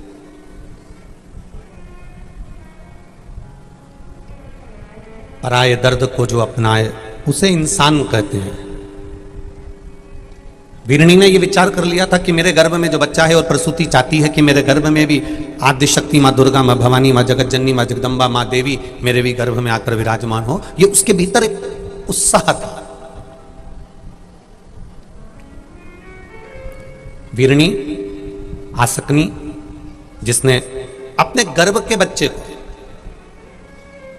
जिसको मालूम है ये दुर्गा है, जिसको मालूम है ये शिवा है, जिसको मालूम है ये आद्य शक्ति है, उस आद्य शक्ति को, उस गर्भ में विराजमान संतान को कुछ महीने के गर्भ धारण करने के बाद माता प्रसूति को प्रदान कर देती है। क्योंकि प्रसूति का भी तपबल बड़ा प्रबल है, प्रसूति का भी भजन बड़ा प्रबल है, प्रसूति की भी भक्ति बड़ी प्रबल है, प्रसूति का भी नाम जाप बड़ा प्रबल है।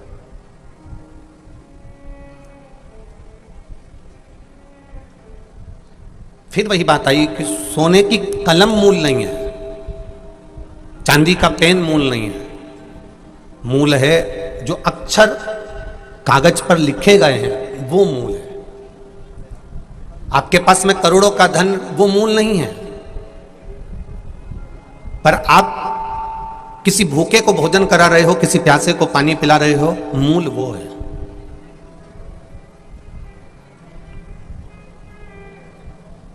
कल रात्रि को कई लोगों ने यहाँ की रात्रि की वीडियो सीहोर भेजी। उन वीडियो में, उन क्लिपों में देपालपुर की माताएं छोटी छोटी पन्नियों में कोई बिस्कुट लेकर आई थी, कोई कुरकुरे लेकर आई थी, कोई सामान लेकर आई थी, कोई टॉफी लेकर आई थी, वो बांट रही थी। उनकी वीडियो जब आश्रम पर पहुंची तो देखकर बड़ी प्रसन्नता हुई कि एक छोटे से क्षेत्र में भी दूसरे के समर्पण का भाव देपालपुर में देखने को मिलता है। यह सुख प्राप्त हो।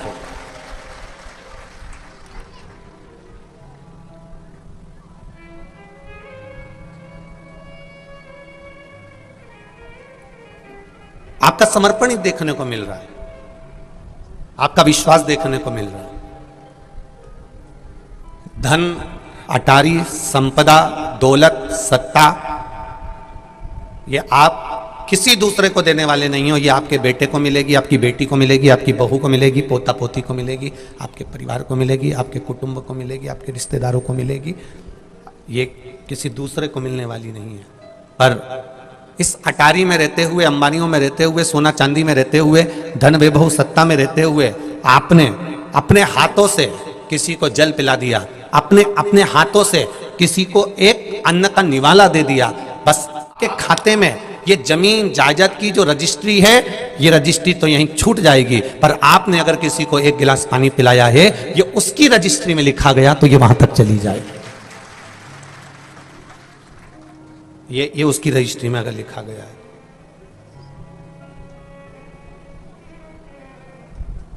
आपका किया गया समर्पण, आपका किया गया भजन, आपका किया गया कीर्तन वीरनी जैसा होना चाहिए, आसकनी जैसा होना चाहिए।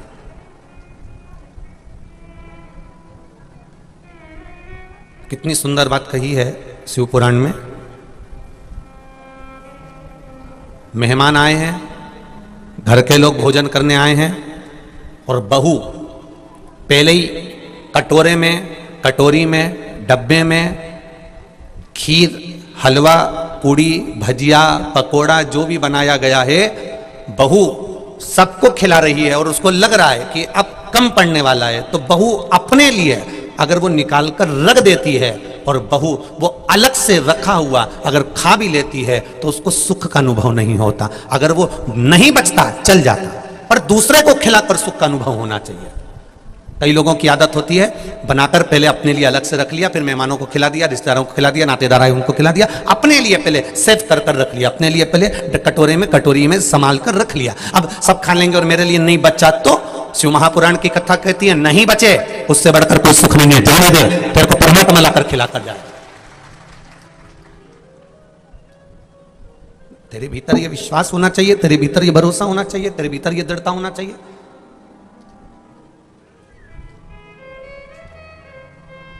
अलग से कटोरी में अगर निकाल कर रख लिया तो पात्र में, कढ़ैया में, भगोने में बरकत नहीं रहती। और अगर तू अलग से नहीं निकालती, 100 और आ जाते हैं ना, खाकर भी चले जाते, तो भी उस कढ़ैया में, उस भगोने में थोड़ा तेरे लिए तो बचा ही रह जाता है। ये अन्नपूर्णा है, इसको अन्नपूर्णा कहते हैं। अन्नपूर्णा जो बनाता है, अन्नपूर्णा का काम क्या है, अन्नपूर्णा का कर्म क्या है? जो बना रहा है भोजन, अन्नपूर्णा का कार्य है क्या? जो भोजन बना रहा है, जो भोजन बनाने में लीन है, जो भोजन बना रहा है। अन्नपूर्णा का कार्य है कि भोजन बनाने वाले व्यक्ति के लिए, बहू के लिए, बेटी के लिए, माता के लिए, घर के सदस्य के लिए अन्नपूर्णा स्वयं पात्र में इतना रख देती है कि जो भोजन बनाता है उसको अपने आप प्राप्त हो जाता है, उसको अलग से रखने की जरूरत नहीं पड़ती है, उसको अलग से रखने की जरूरत नहीं है। मां, घर की जो बुजुर्ग माताएं होती हैं ना, घर की जो बूढ़ी बूढ़ी माताएं होती हैं, बहू कभी कभी उनको देखकर आश्चर्य करती है। बूढ़ी बूढ़ी माओं को आम का रस बनाया इतना सा सास ने, बहू बनाती इतने बड़े भगोने में, सास ने बनाया इतनी सी भगोनी में। अब दोनों में अंतर देखना, बहू ने सब्जी बनाई इतनी बड़ी कढ़ाई में, सास ने सब्जी बनाई इतनी सी कढ़ाई में, दोनों में अंतर देखिएगा। बहू ने रोटी बेल बेल के बना के डब्बा भर दो इतना बड़ा, और सास ने रोटी बनाई इतनी सी, वो भी डब्बे के ऊपर ही रखी है थोड़ी सी। बहू कहती है मां ये तो कम पड़ेगी जो तुमने बनाई है, मैं रोज इतनी रोटी बनाती हूं तो खत्म हो जाती है, इतना बड़ा भगोना भरकर सब्जी बनाती हूं तो खत्म हो जाती है, इतना भगोना भरकर अमरस बनाती हूं तो खत्म हो जाता है, इतना भगोना भरकर खीर बनाती हूं तो खत्म हो जाता है, और तुमने तो इतनी सी भगोनी में बनाया, इतने से पात्र में बनाया, इतना सा सामान बनाया, ये तो 2 मिनट में खत्म हो जाएगा। सास बोली तू तो जाके बस परोसगारी कर, बाकी के मैं सब निपट लूंगी। और सास रसोई घर में भोजन छोटे पात्र में बना रही है, बहू परोसगारी कर रही है, दिल से बहू ने परोसा, दिल से खिलाया, पर सास जो छोटे बर्तन में भोजन बनाई थी वो बर्तन आखिरी तक खाली नहीं हुआ क्योंकि उसका दिल बड़ा था। उसने अपने लिए नहीं सोचा पहले कि मैं बचेगा कि नहीं बचेगा। रसोई घर में भोजन बनाते समय आपके मन में यह विचार नहीं आना चाहिए कि बचेगा कि नहीं बचेगा। अगर थोड़ा भी बनाया है तो तुम्हारे मन में यह विचार आना चाहिए कि मैंने महादेव के लिए बनाया है। आप थोड़ा भी बनाए हो तो यह विचार आना चाहिए कि अन्नपूर्णा ने बनाया है। अगर इतना सा हलवा भी बनाए, इतना सा सीरा भी बनाए, कभी विचार लगे ना नर्मदा जी के घाट पर, और नर्मदा जी के घाट पर छोटी सी कढ़ाई में लोग हलवा बना लेते हैं, सीरा बना लेते हैं, मीठी थूली बना लेते हैं, इतनी सी बनाते हैं, सबको खिला देते हैं, उसके बाद भी थूली कढ़ाई की कढ़ाई में रह जाती है, क्योंकि उसमें बनाया जाता है तो प्रसाद की मूलता हो जाती है। और प्रसाद जब माँ, घर की बुजुर्ग माँ जब भोजन बनाती है तो ये विचार से बनाती है कि मैं अपने बच्चों के लिए बना रही हूँ। एक माँ अन्नपूर्णा की तरह अपने बच्चों का भरण पोषण करने के लिए बनाती है, और घर की बहू भी भोजन बनाती है, मना नहीं, पर उसके मन में ये आना चाहिए कि ये मैं भोजन जो बना रही हूँ, मैं घर के प्रत्येक भगवान के तुल्य, जो मेरे देवर जेठ सास ससुर पति जो कोई भी घर में विराजमान है, सबको परमात्मा के तुल्य मानकर मैं भोजन बना रही हूँ। सास भोजन बनाती है तो गुनगुनाते भोजन बनाती है, बहू भोजन बनाती है तो व्हाट्सएप चलाते चलाते भोजन बनाती है, अंतर आ जाता है। भोजन बनाते बनाते टीवी पर ध्यान है, नाटक पर ध्यान है, सीरियल पर ध्यान है। अगर भोजन बना रही है सास तो वो अपना चित्त, अपना मन, अपनी बुद्धि, अपना दृष्टि भगवान की भक्ति में रखती है। उस भोजन में स्वाद भी बढ़ जाता है, उसका एक आनंद भी बढ़ जाता है, उसका एक सुख भी बढ़ जाता है, उसमें एक रस तत्व बढ़ जाता है।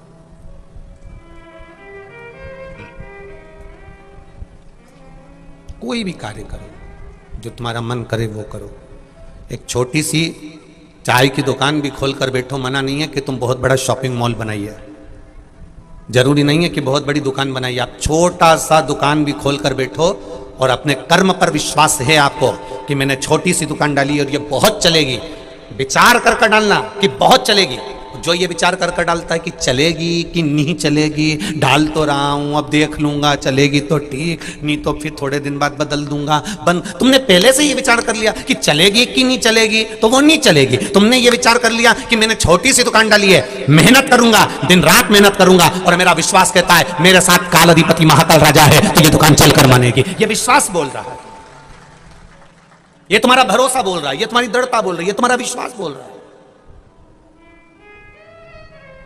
जब तुम्हारा विश्वास बोलता है तो तुम विजय हो जाते हो।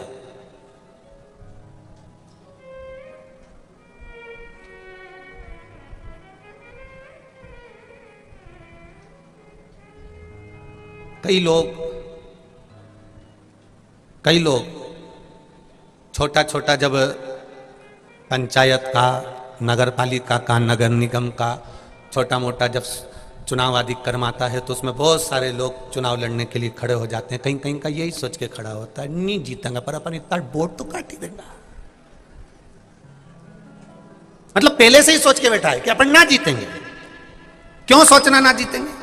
अगर विश्वास पक्का है, दृढ़ है, भरोसा पक्का है, तो क्यों ना जीतोगे? भरोसे पर कार्य करिए। खूब डराया अर्जुन को, खूब डराया युधिष्ठिर को, खूब डराया भीम को, खूब डराया नकुल को, खूब डराया सहदेव को, खूब डराया। 100 भाई हैं, 100, और तुम गिने चुने, जम के बोलो जरा, 5।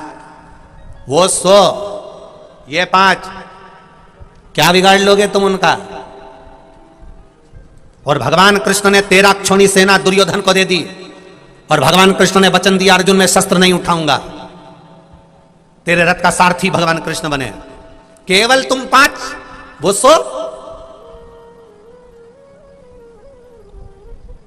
अगर कहीं का आज के समय का अर्जुन होता ना तो डर जाता कि बताओ 100 और अपन 5, अपन को नहीं बैठना, अपन को इनसे बात ही नहीं करना, अपन को तो झगड़ा करना ही नहीं, उस रास्ते पे जाना ही नहीं, उनके पास तो जाना ही नहीं, ये विचार कर लेते। पर अर्जुन ने, युधिष्ठिर ने, भीम ने, नकुल सहदेव ने, इन सब ने विचार कर लिया वो 100 होंगे, उनके घर के होंगे, हम 5 कम नहीं पड़ेंगे। अगर मर भी गए तो कम से कम 2-4 को मारकर तुम मरेंगे। ये विश्वास था इनके लिए, ये दृढ़ता थी इनके लिए।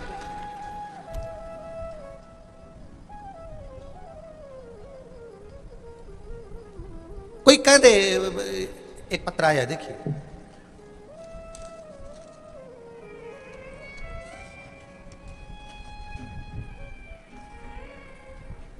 त्रिवेणी गुजर, मोबाइल नंबर ये है, मैं विजयनगर इंदौर से आई हूं।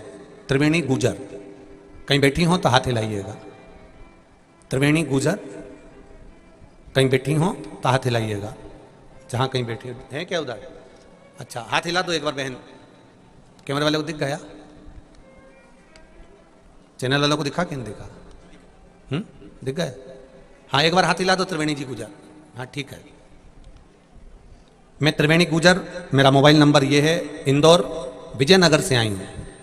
बाबा की कृपा का क्या बखान करूँ गुरुदेव, मेरे भोले बाबा की महिमा का मैं क्या गुणगान करूँ। बाबा की दया से मेरे बेटा सीए का एग्जाम दे रहा था, बार बार एग्जाम दिया, तकलीफ आई। अब की बार शिवजी पर विश्वास रखकर उसने एग्जाम देना चालू करा। गुरुदेव, कई लोग मेरे बेटे को कह देते थे ये सीए का एग्जाम पास करना, फाइनल एग्जाम से निकलना बहुत कठिन है, इस एग्जाम से निकलना बहुत कठिन है। मेरा बेटा बार बार टूट जाता था, पर बाबा की कृपा देखिए गुरुदेव, बाबा की करुणा। हम सीहोर गए, कुबरेश्वर धाम पर हमने विनती करी, बाबा से निवेदन करा, और निवेदन कर कर हम वहां से बस विनय कर कर आए और बेटे से कहा जितने भी एग्जाम दे पढ़ाई दिल से करना। सीहोर वाला महाराज कहता है पढ़ना दिल से, खूब मेहनत करना, और एग्जाम देने जाए तो एक बेलपत्री के बीच वाले पत्ते पर शहद लगाकर फिर जाना। मैंने मेरे बेटे से कहा, उसने जितने एग्जाम दिए सब में बीच वाले पत्ते पर शहद लगाकर शिव जी को चढ़ाकर एग्जाम देने गया, और बाबा की कृपा देखिए गुरुदेव, बाबा की कृपा से मेरा बेटा सीए के फाइनल एग्जाम में पास हो गया। और पास तो हुआ गुरुदेव, बाबा ने ऐसी कृपा कर दी कि अहमदाबाद के गुजरात में मेरे बेटे को अच्छी नौकरी भी मिल गई, इसलिए मैं यहां दंडवत करने के लिए आई। शिव तत्व है बेटी बहन, हर हर, ये शिव तत्व है। डराने वाले आपको डराएंगे, ये आपके बस का नहीं है, आप ये नहीं कर सकते।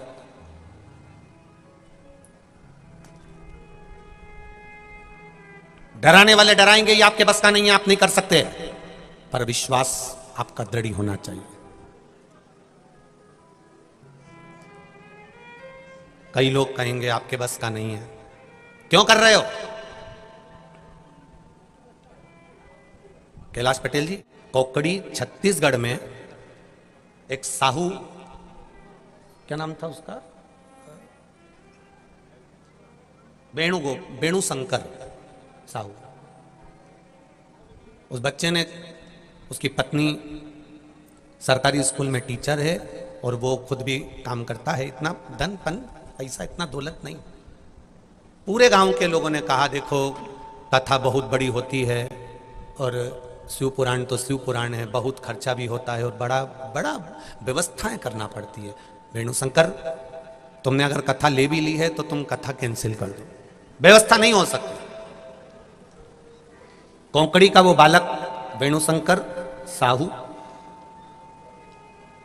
कैलाश पटेल जी, उसने संकल्प ले लिया था कि जो होगा देखा जाएगा। और जब कथा प्रारंभ हुई, पूरा नगर, पूरा कोकड़ी क्षेत्र के आसपास के 50 गांव उस वेणुशंकर के साथ में खड़े हुए थे, कदम से कदम मिलाकर। शिव तत्व होता। एक बच्चा पढ़ाई करने जा रहा है और उसको लोग डरा दें, सीए मत करना, इसकी एग्जाम मत देना, इसमें तो कोई पास होता ही नहीं है, काहे को फॉर्म भर रहे हो, ये तो फालतू की बात है, रिजल्ट तो आता ही नहीं है, सही से रेलवे का फॉर्म भर दिया, ये तो पास हो गई नहीं। लोग डराने का काम करेंगे, पर आपका विश्वास, आपकी दृढ़ता, आपका भरोसा अगर पक्का है, आप निकल जाओ। आपकी मेहनत पक्की है, आप निकल जाओ। कई लोग कह देते हैं ये जमीन तो बंजर है, इसमें कहीं नहीं लगे, कहीं नहीं उगे, काहे को टाइम बर्बाद कर रहे हैं, ये जमीन में कुछ नहीं लगेगा, कुछ नहीं लगेगा, कुछ नहीं लगेगा। मेहनत करने वाले ने उसमें संतरा लगा दिया, मौसम भी लगा दिया, मेहनत करने वाले ने उसमें पपीता लगा दिया, मेहनत करने वाले ने उसमें आंवला लगा दिया, कुछ नहीं लगेगा, आंवला तो लगेगा, आंवले का पौधा ही पौधा, चारों तरफ जो बंजर भूमि थी उसमें आंवले का पौधा लगा दिया, इतना आंवले का पौधा लगा दिया कि जितनी तो फसल में कमाई नहीं हो रही थी उतना आंवले में होकर निकल गया। मेहनत करोगे सब मिलेगा, कर्म करोगे सब मिलेगा। और आप अगर मेहनत से छूट गए, मेहनत से वंचित रहेगा, मेहनत नहीं करी आपने, तो फिर डराएंगे लोग।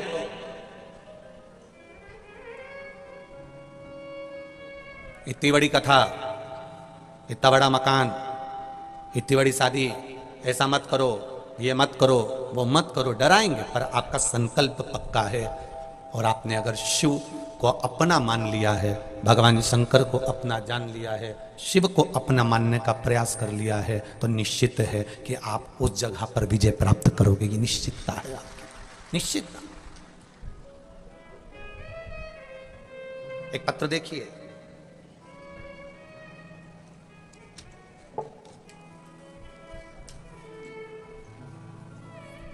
मैं मानाबाई राठौर,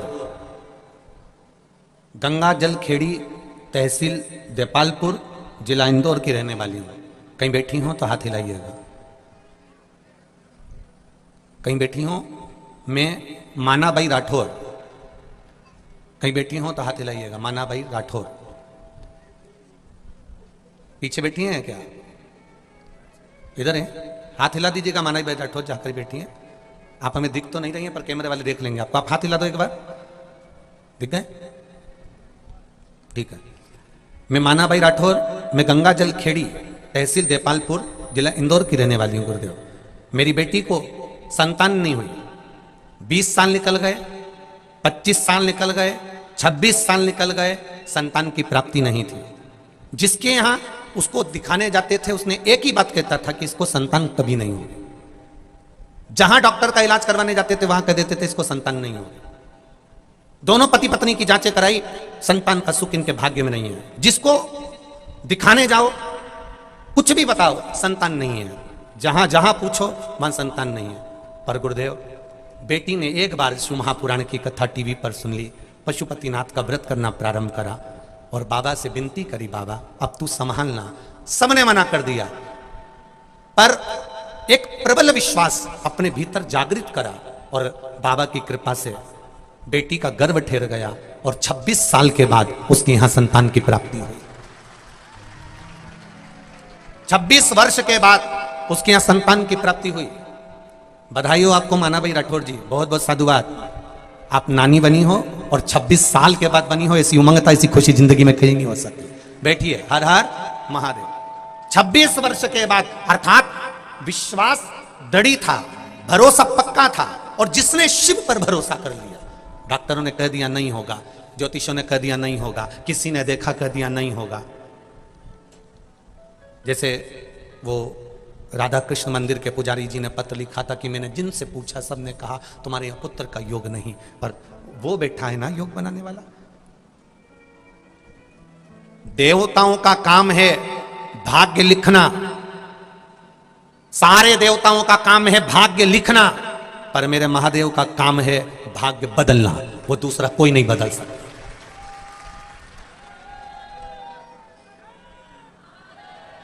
देवताओं का काम भाग्य लिखने का होता है और महादेव का काम भाग्य बदलने का है। जो डरा रहा है तो सिया नहीं बन, जो कह रहे हैं 20 साल हो गए, 30-25 साल हो गए, 26 साल हो गए, औलाद नहीं हो सकती, जब आस छूट गई, अब 26 साल में कोई आस लगाओगे कि संतान हो जाएगी? 30 साल में आस लगाओगे कि संतान हो जाएगी? 25 साल में आस लगाओगे संतान हो जाएगी?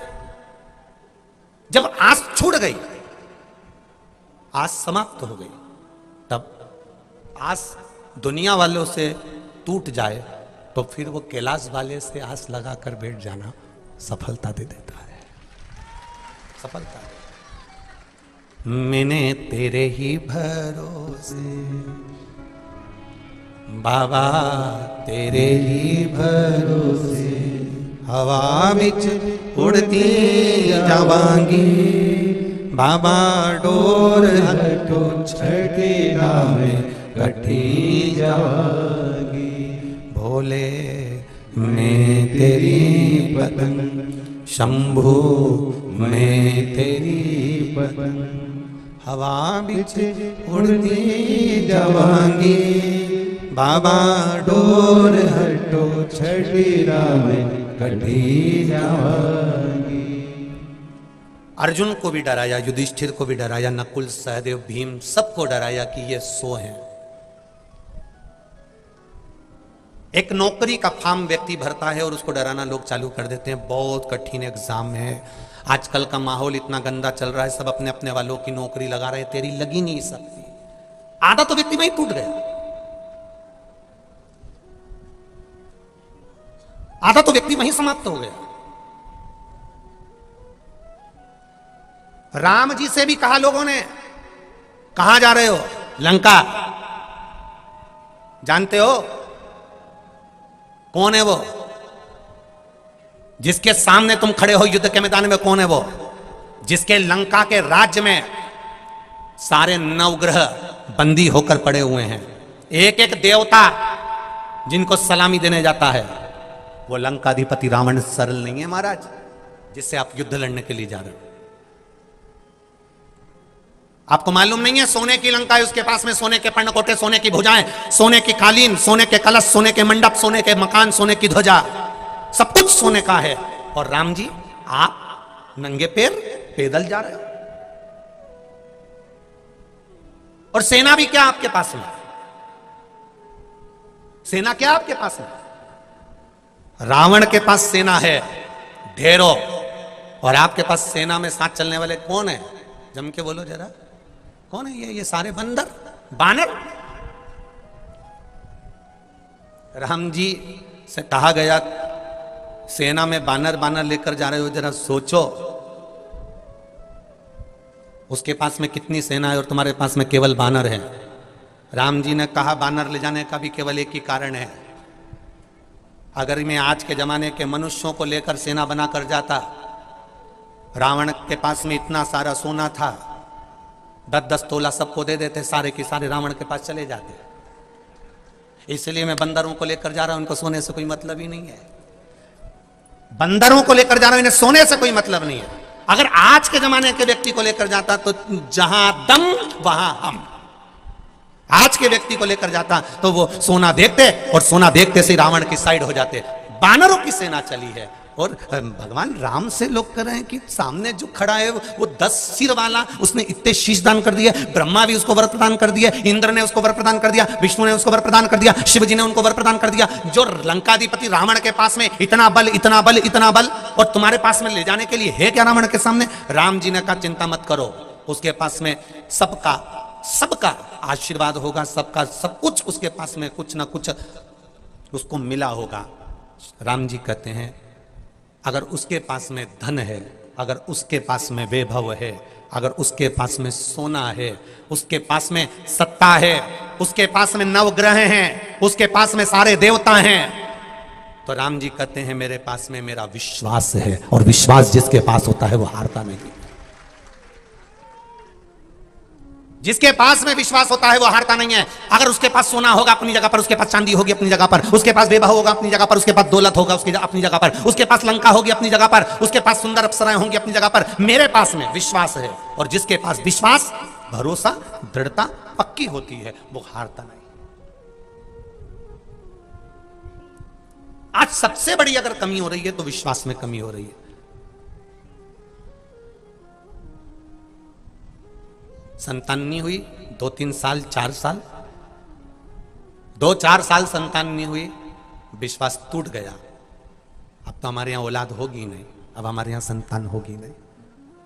एक बार दुकान खोली नहीं चली, दूसरी बार दुकान खोले तो अब हो ही नहीं सकती, कितनी दुकान डालूं, 2 बार डाल के देख ली अच्छी नहीं चले, हर बार फसल बिगड़ रही है, मैं तो हर बार करके देख लिया, हमारी तो किस्मत ही बुरी है।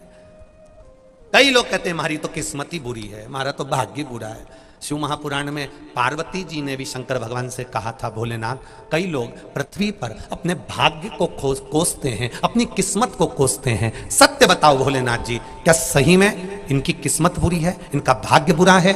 शिव जी कहते हैं सुन पार्वती, पृथ्वी पर मैं जन्म ही उसको देता हूं जिसकी किस्मत प्रबल होती है, जिसका भाग्य प्रबल होता है। जिसका भाग्य प्रबल नहीं होता, जिसकी किस्मत प्रबल नहीं होती, उसको तो माता के गर्भ में ही वो शांत हो जाता है, उसको जन्म ही नहीं देता मैं, उसको पैदा ही नहीं करता मैं। पृथ्वी पर अगर मैंने जन्म दिया है तो तुम्हारा भाग्य प्रबल है, किस्मत वाले हो तुम जो पृथ्वी पर जन्मे हो। मृत्यु लोक में अगर तुम्हारा जन्म हुआ है तो तुम किस्मत वाले हो, तुम्हारा भाग्य प्रबल है। काय को किस्मत का रोना रोते रहते हो? जब देखो जब भाग्य का रोना रोते रहते हो, हमारा तो भाग्य अच्छा नहीं है, हमारा तो किस्मत अच्छी नहीं, हमारी तो किस्मत अच्छी नहीं, हमारी तो किस्मत अच्छी नहीं, यहाँ जाके दिखाया वहां जाके दिखाया, फिर कहीं पहुंच गए, फिर किसी ने कह दिया ये कर ले, कोई ने कह दिया वो कर ले, सारी दुनिया का धटकर्म करके बैठ गया। जिसके पास जाए ना वो घूमता ही मिले 24 घंटा, कहीं यूज बाल घुमाए, कहीं यूज घुमाए, ना कहीं कुछ के, कहीं दाना उठा के कहते ले कितना दाना आया थारा हाथ में, 10 जा, थारे घर का व्यक्ति ने करा। पूरी जिंदगी इसी में निकल गई, 8 साल 10 साल 7 साल इसी में निकल गए। बस इसने करा, इसने धरा, इसी ने टोना मार दिया, इसने ऐसा कर दिया, इसने वैसा कर दिया, सब कुछ करा। अब एक बार इस कली काल में, अभी तक को लोग कह रहे थे इसने ये कर दिया, उसने वो कर दिया, अब सब कुछ छोड़ो, अब एक काम करो, एक लोटा जल शिव जी को चढ़ाना चालू करो, अब उसको पकड़ लो तो पार कर देगा, ये निश्चित है। अब वो पार कर देगा निश्चित। हम कब तक भटकेंगे, हम कब तक भ्रम में जिएंगे, हम कब तक भटकते रहेंगे, कब तक भटकेंगे? जरा सा किसी के सब्जी वाले के ठेले में से नींबू दरवाजे पर गिर गया तो 3 दिन तक नींद नहीं आई, ना जाने कौन मेरे से जल रहा है, ना जाने किसने मेरे दरवाजे पर नींबू पटक दिया। उस सब्जी वाले से पूछो, बेचारे का 5 रुपए का नुकसान हो गया, एक नींबू उसका गिर गया। नींद नहीं आ रही, एक नींबू जरा सा गिर गया, ना जाने कितनी कितनी जगह चली गई मैं नींबू के चक्कर में। महाराज जी, गुरु जी, महाराज जी, माता जी, पिताजी, देवता जी, ये देवता जी, ना जाने कौन हमारे नींबू पटक गया। और उनने घूम घूम के कह दिया किसी ने नींबू नहीं पटकाने, थारा घर कही है, थारा घर कही है। अब मालूम पड़े घर में 3 दिन पहले देवरानी से थोड़ा सा बात विवाद हो गया था, तो मन में आ गया देवरानी ने कुछ करवाया है। अब वो देवरानी इसको ऐसी खार में जैसी लगने लगी। देवरानी इतनी अच्छी थी, पर ना जाने किसने इसकी बुद्धि में भर दिया कि इसी ने कुछ करवाया। बस वो बुरी हो गई, इतनी बुरी हो गई, इतनी बुरी हो गई, इतनी बुरी हो गई, क्योंकि मुंडा नहीं देखे लड़े ही जाए, झगड़े ही जाए। देवी देवता कभी घर तोड़ने की बात नहीं करते हैं। असली देवी देवता होगा तो कभी नहीं कहेगा कि तेरे घर का है। असली देवी देवता कभी घर नहीं तोड़ता, असली देवी देवता तो घर को जोड़ता है, वो देवता कहलाता है। हम भ्रम में जी रहे हैं, हम भटक रहे हैं अपने मार्ग से। किसी ने कह दिया भूत लग गया, किसी ने कह दिया पलीत लग गया, किसी ने कह दिया ये लग गया, किसी ने कह दिया वो लग गया। आज तक ऐसा नहीं मिला कि कहीं इनके ये देवता आ गया, उनके वो देवता आ गया, उनके वो देवता आ गया, सबने किया। आज तक ऐसा कहीं का नहीं मिला कि इसके शंकर जी आ गया। और एक बार कहीं का कह देना कि इसके शंकर जी आ गया, तो हम भी तैयारी करके बैठे, कटोरे में जहर ले जाके दे देंगे, पी के बता। ये क्या शंकर जी आया तो तू जहर पी के बता। उतनी देर में तो शंकर जी गायब। होता है। एक पहले जब हम भागवत जी करते थे तो एक जगह कथा करने गए, गांव की बात है। अब गांव में कथा करने गए तो किसी के पितर देव आ रहा है, किसी के कोई देवता आ रहा है, किसी के कोई देवता आ रहा है। एक अम्मा बैठी थी, अब ना जाने उसको क्या सूत पड़ी, और तुरंत उसने बाल माल खोला और यूं घूमती घूमती बोली कौन। हमने भी पूछ लिया, माता जी बोलो तुम कौन हो। भागवत। हमने कहा ये बची थी आने से। सबने उनके पांव पड़े, भागवत माता आ गई, भागवत माता आ गई। अब हम भी उठ कर जाने लगे तो गांव के लोग बोलने लगे महाराज जी तुम कहाँ जा रहे हो। हाँ, हमने कहा जब भागवत माता खुद ही आ गई तो आगे के अध्याय वो बाज देगी। अब हम भी बाज कर क्या करेंगे, जब वो आई गई है तो आगे की कथा वो बाजेगी। इतना में तो भागवत जी चली गई, भागवत गई। क्यों इधर उधर मत डोलो रे, अब शिव जी के होलो रे। क्यों भटक रहे हैं हम, क्यों भटक रहे? संसार सागर से ना जाने कहां कहां भटक लिए, और सब छोड़कर शिव की शरणागति ग्रहण करो। क्यों? मरोगे तो शंकर जी के पास जाओगे, और जीवित हो शिव के मंदिर तक जाना सीख गए तो मृत्यु होने के बाद प्राण छूटने पर तुम्हें यम बंदी नहीं बनाएगा, शंकर खुद नंदी लेकर तेरे दरवाजे तक आएगा। तुम शिव के हो तो सही, तुम शंकर के हो तो सही। भ्रम में मत जियो, भ्रम में नहीं जीना हमको।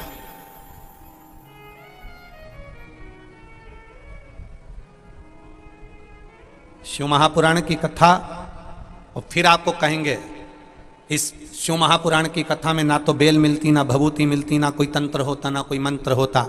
शिव महापुराण की कथा में ना तो कोई मंत्र है, ना तंत्र है, ना भभूति है, ना बेल है, ना कोई विद्या है। शिव महापुराण की कथा तो शंकर का वो चरित्र है जो हमारे भीतर विश्वास पैदा करता है। राम जी की कथा कहती है रावण के पास दुनिया की सत्ता होगी, राम जी कहते हैं मेरे पास में विश्वास है। उसी तरह तुम भी कोई भी काम करना, चाहे एग्जाम देना, दुकान खोलना, चाहे कुछ भी काम करो, बस इतना याद रखना कि मेरे पास में विश्वास है, भरोसा है।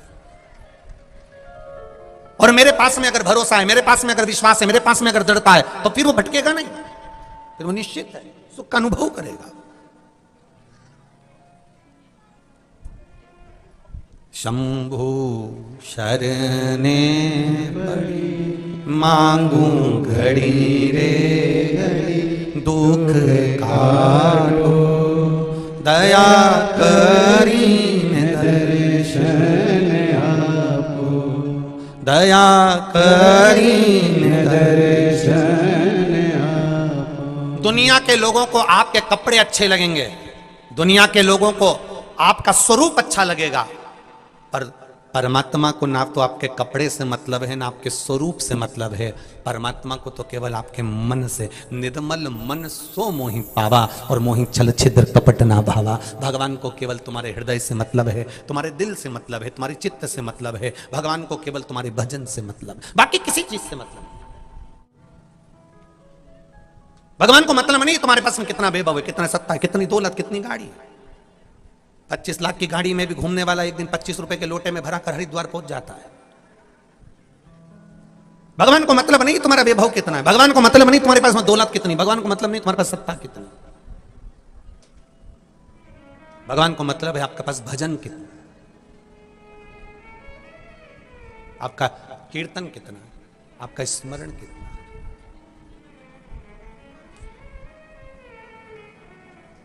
वीरणी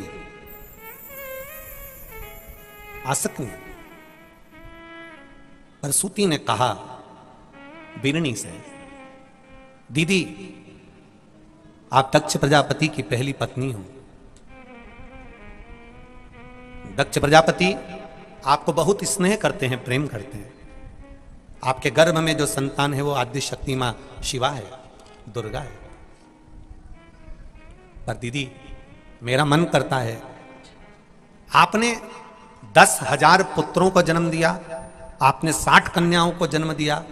प्रसूति कहती है मैंने भी कई कन्याओं को जन्म दिया, पर वीरणी एक कन्या मेरे भी गर्भ से ऐसी हो जाए जो मेरा जीवन सार्थक कर जाए। माता पिता का जीवन जब सार्थक होता है जब वो घर में जो बच्चे जन्म लेते हैं वो सही मार्ग पर निकल जाए, घर में जन्म लेने वाले बच्चे सत मार्ग पर निकल जाए, तब समझो कि जीवन की सार्थकता है। ठीक है, वीरणी ने कहा तुम मेरे साथ चलो, प्रसूति चलो मेरे साथ। एक सुंदर वृक्ष की छांव में, अब शिव पुराण में यह लिखा कि वृक्ष की छांव में बैठे थे, पर मेरा विश्वास करता है कि वो वृक्ष कोई साधारण नहीं हो, कोई देवतुल्य वृक्ष होगा। पीपल हो, बट हो, बेलपत्र का हो,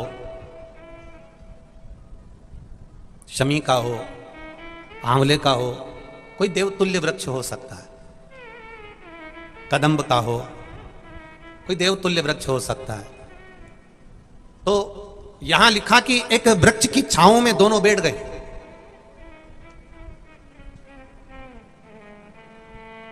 वृक्ष की छांव में दोनों बैठी हैं और अखंड सौभाग्य की कामना करने वाली, अखंड सौभाग्य रखने वाली वीरणी और प्रसूति वृक्ष की छांव में बैठकर उस वृक्ष की छांव में गर्भ का आदान प्रदान कर रही हैं। ये मेरा संतान जब तप बलता है, बढ़ता है, साधना बढ़ती है, जब भगवान पर विश्वास बढ़ जाता है, भरोसा बढ़ जाता है, सब कुछ प्राप्त हो सकता है।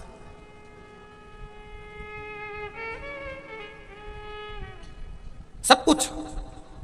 एक पत्र आया है, देखिए।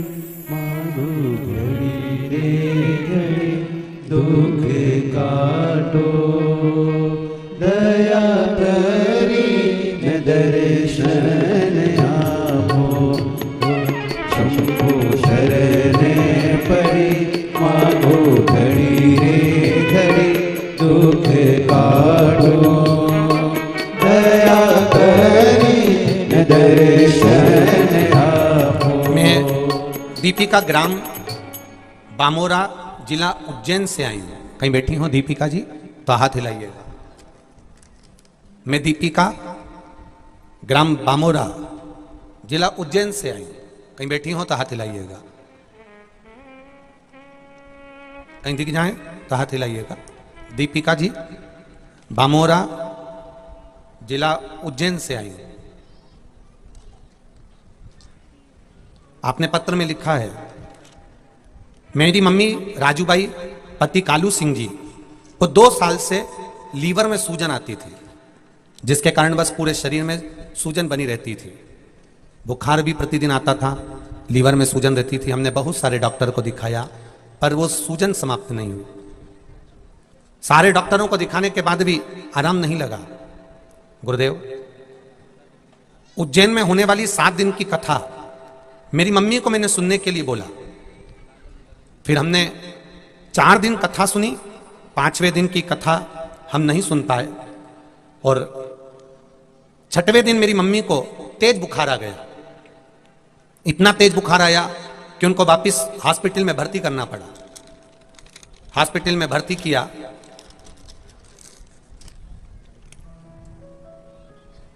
और जब हॉस्पिटल में भर्ती किया तब डॉक्टर ने फिर पुनः चेकअप करना प्रारंभ करा। मैंने भोलेनाथ जी से प्रार्थना की, कथा सुनी और मम्मी को फिर बुखार आ गया। उनके लीवर में सूजन रहती थी जो हमेशा हो रहा था। डॉक्टर ने बुखार आने पर जब उनकी चेकअप करना प्रारंभ करा तो गुरुदेव केवल 4 दिन की कथा सुनी थी और बाबा की कृपा से बुखार जो आया, डॉक्टर को हमारी मम्मी दिखाने नहीं जाती, पर डॉक्टर ने जब चेकअप करना प्रारंभ करा तो उनके लीवर की पूरी सूजन समाप्त हो चुकी थी। यह शिव तत्व, यह अवघड़ी है। अब केवल 4 दिन की कथा को श्रवण कर लेना केवल पंडाल में बैठकर, और वो भी ऐसी अवस्था में, ऐसी स्थिति में जहां डॉक्टर भी कहे कि ये लीवर की सूजन और पूरे शरीर की सूजन, ये विश्वास वाली बात है, दृढ़ता वाली बात, आपका भरोसा, आपका विश्वास।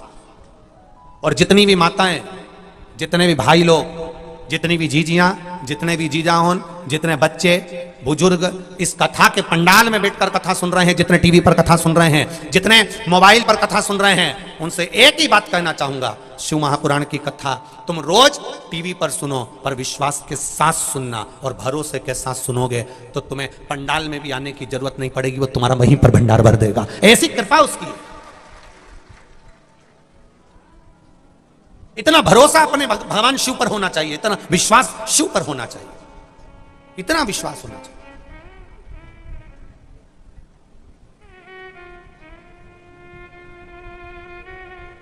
कैलाश पटेल जी ने कथा करवाई, इनका भी विश्वास कम नहीं था शिव जी के प्रति, और इनका जो विश्वास था इतना पक्का था कि कथा करवाना है, चाहे कितना भी कुछ भी हो, सब होता रहेगा, चलता रहेगा। और बाबा देवादिदेव महादेव ने करवाई तो आज 4था दिन हो गया, 3 दिन की कथा और रही, बाबा पार लगा। ये भरोसे पर होता है, विश्वास पर, दृढ़ता पर। और जिसका भरोसा पक्का है, जिसका विश्वास पक्का है, कई माताएं हमको लिखकर भेजती है, गुरु जी ऐसा आशीर्वाद दो कि हमारे यहाँ भी शिव महापुराण की कथा हो जाए। तो हम आपसे निवेदन करेंगे, आशीर्वाद देने के लिए हम नहीं है, हमने कोई इतना बड़ा पुण्य नहीं कर दिया कि हम आपको आशीर्वाद दे दें। हम तो बस इतना जरूर कहेंगे कि महादेव को 1 लोटा जब जल चढ़ाओ तो उससे दिल से कहना, बाबा ऐसी कृपा करना कि जिंदगी में मैं भी एक बार शिव महापुराण की कथा करवा सकूं। उससे कहो, हमारे कहने से कुछ नहीं होगा। हम कोई बहुत ऊपर से टपके हुए महाराज नहीं है कि हम सब कुछ जानते होंगे और तुमको बता देंगे। ना ना ना, हमारे बस का नहीं है दादा। हम अपना ही भाग्य नहीं देख कर आए कि आगे होना क्या। एक कदम किसने देखा कि अगला कदम किसका कैसा है। हमारे पास में वो कुछ भी नहीं है कि हम आपको दे सकें। हम तो केवल इतना दे सकते हैं कि भगवान का भजन करो, श्री शिवाय नमस्तुभ्यम जपो, शिव महापुराण की कथा सुनो, शंकर भगवान का भजन। भगवान राम जी ने सेतु बांधते समय रामेश्वर धाम की स्थापना करी। भगवान कृष्ण के यहाँ 16,108 रानियां थीं, एक भी औलाद भगवान कृष्ण के यहाँ नहीं हुई, संतान नहीं हुई। तब गर्गाचार्य बाबा को बुलाकर पूछा कि मेरे यहाँ संतान नहीं, 16,108 मेरी रानियां हैं पर बच्चा नहीं, संतान नहीं। तब गर्गाचार्य बाबा ने कहा, एक एक रानी के साथ बैठकर शंकर भगवान का अभिषेक करो। एक एक रानी के साथ 11-11 दिन तक भगवान कृष्ण बैठकर शंकर जी का अभिषेक करते थे।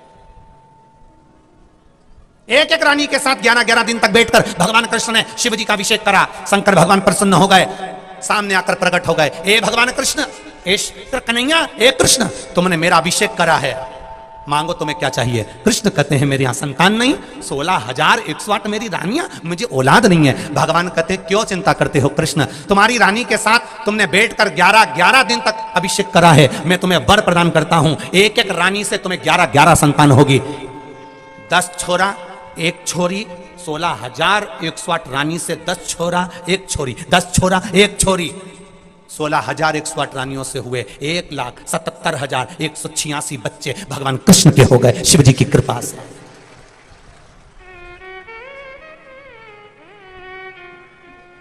भगवान कृष्ण ने शंकर जी की आराधना करी। भगवान राम जब रावण पर आक्रमण कर रहे हैं, लंका पर आक्रमण करने जा रहे हैं, हर तरह से जब लगने लगा कैसे सीता जी को प्राप्त करेंगे, तब रामेश्वर धाम की स्थापना करी। राम जी का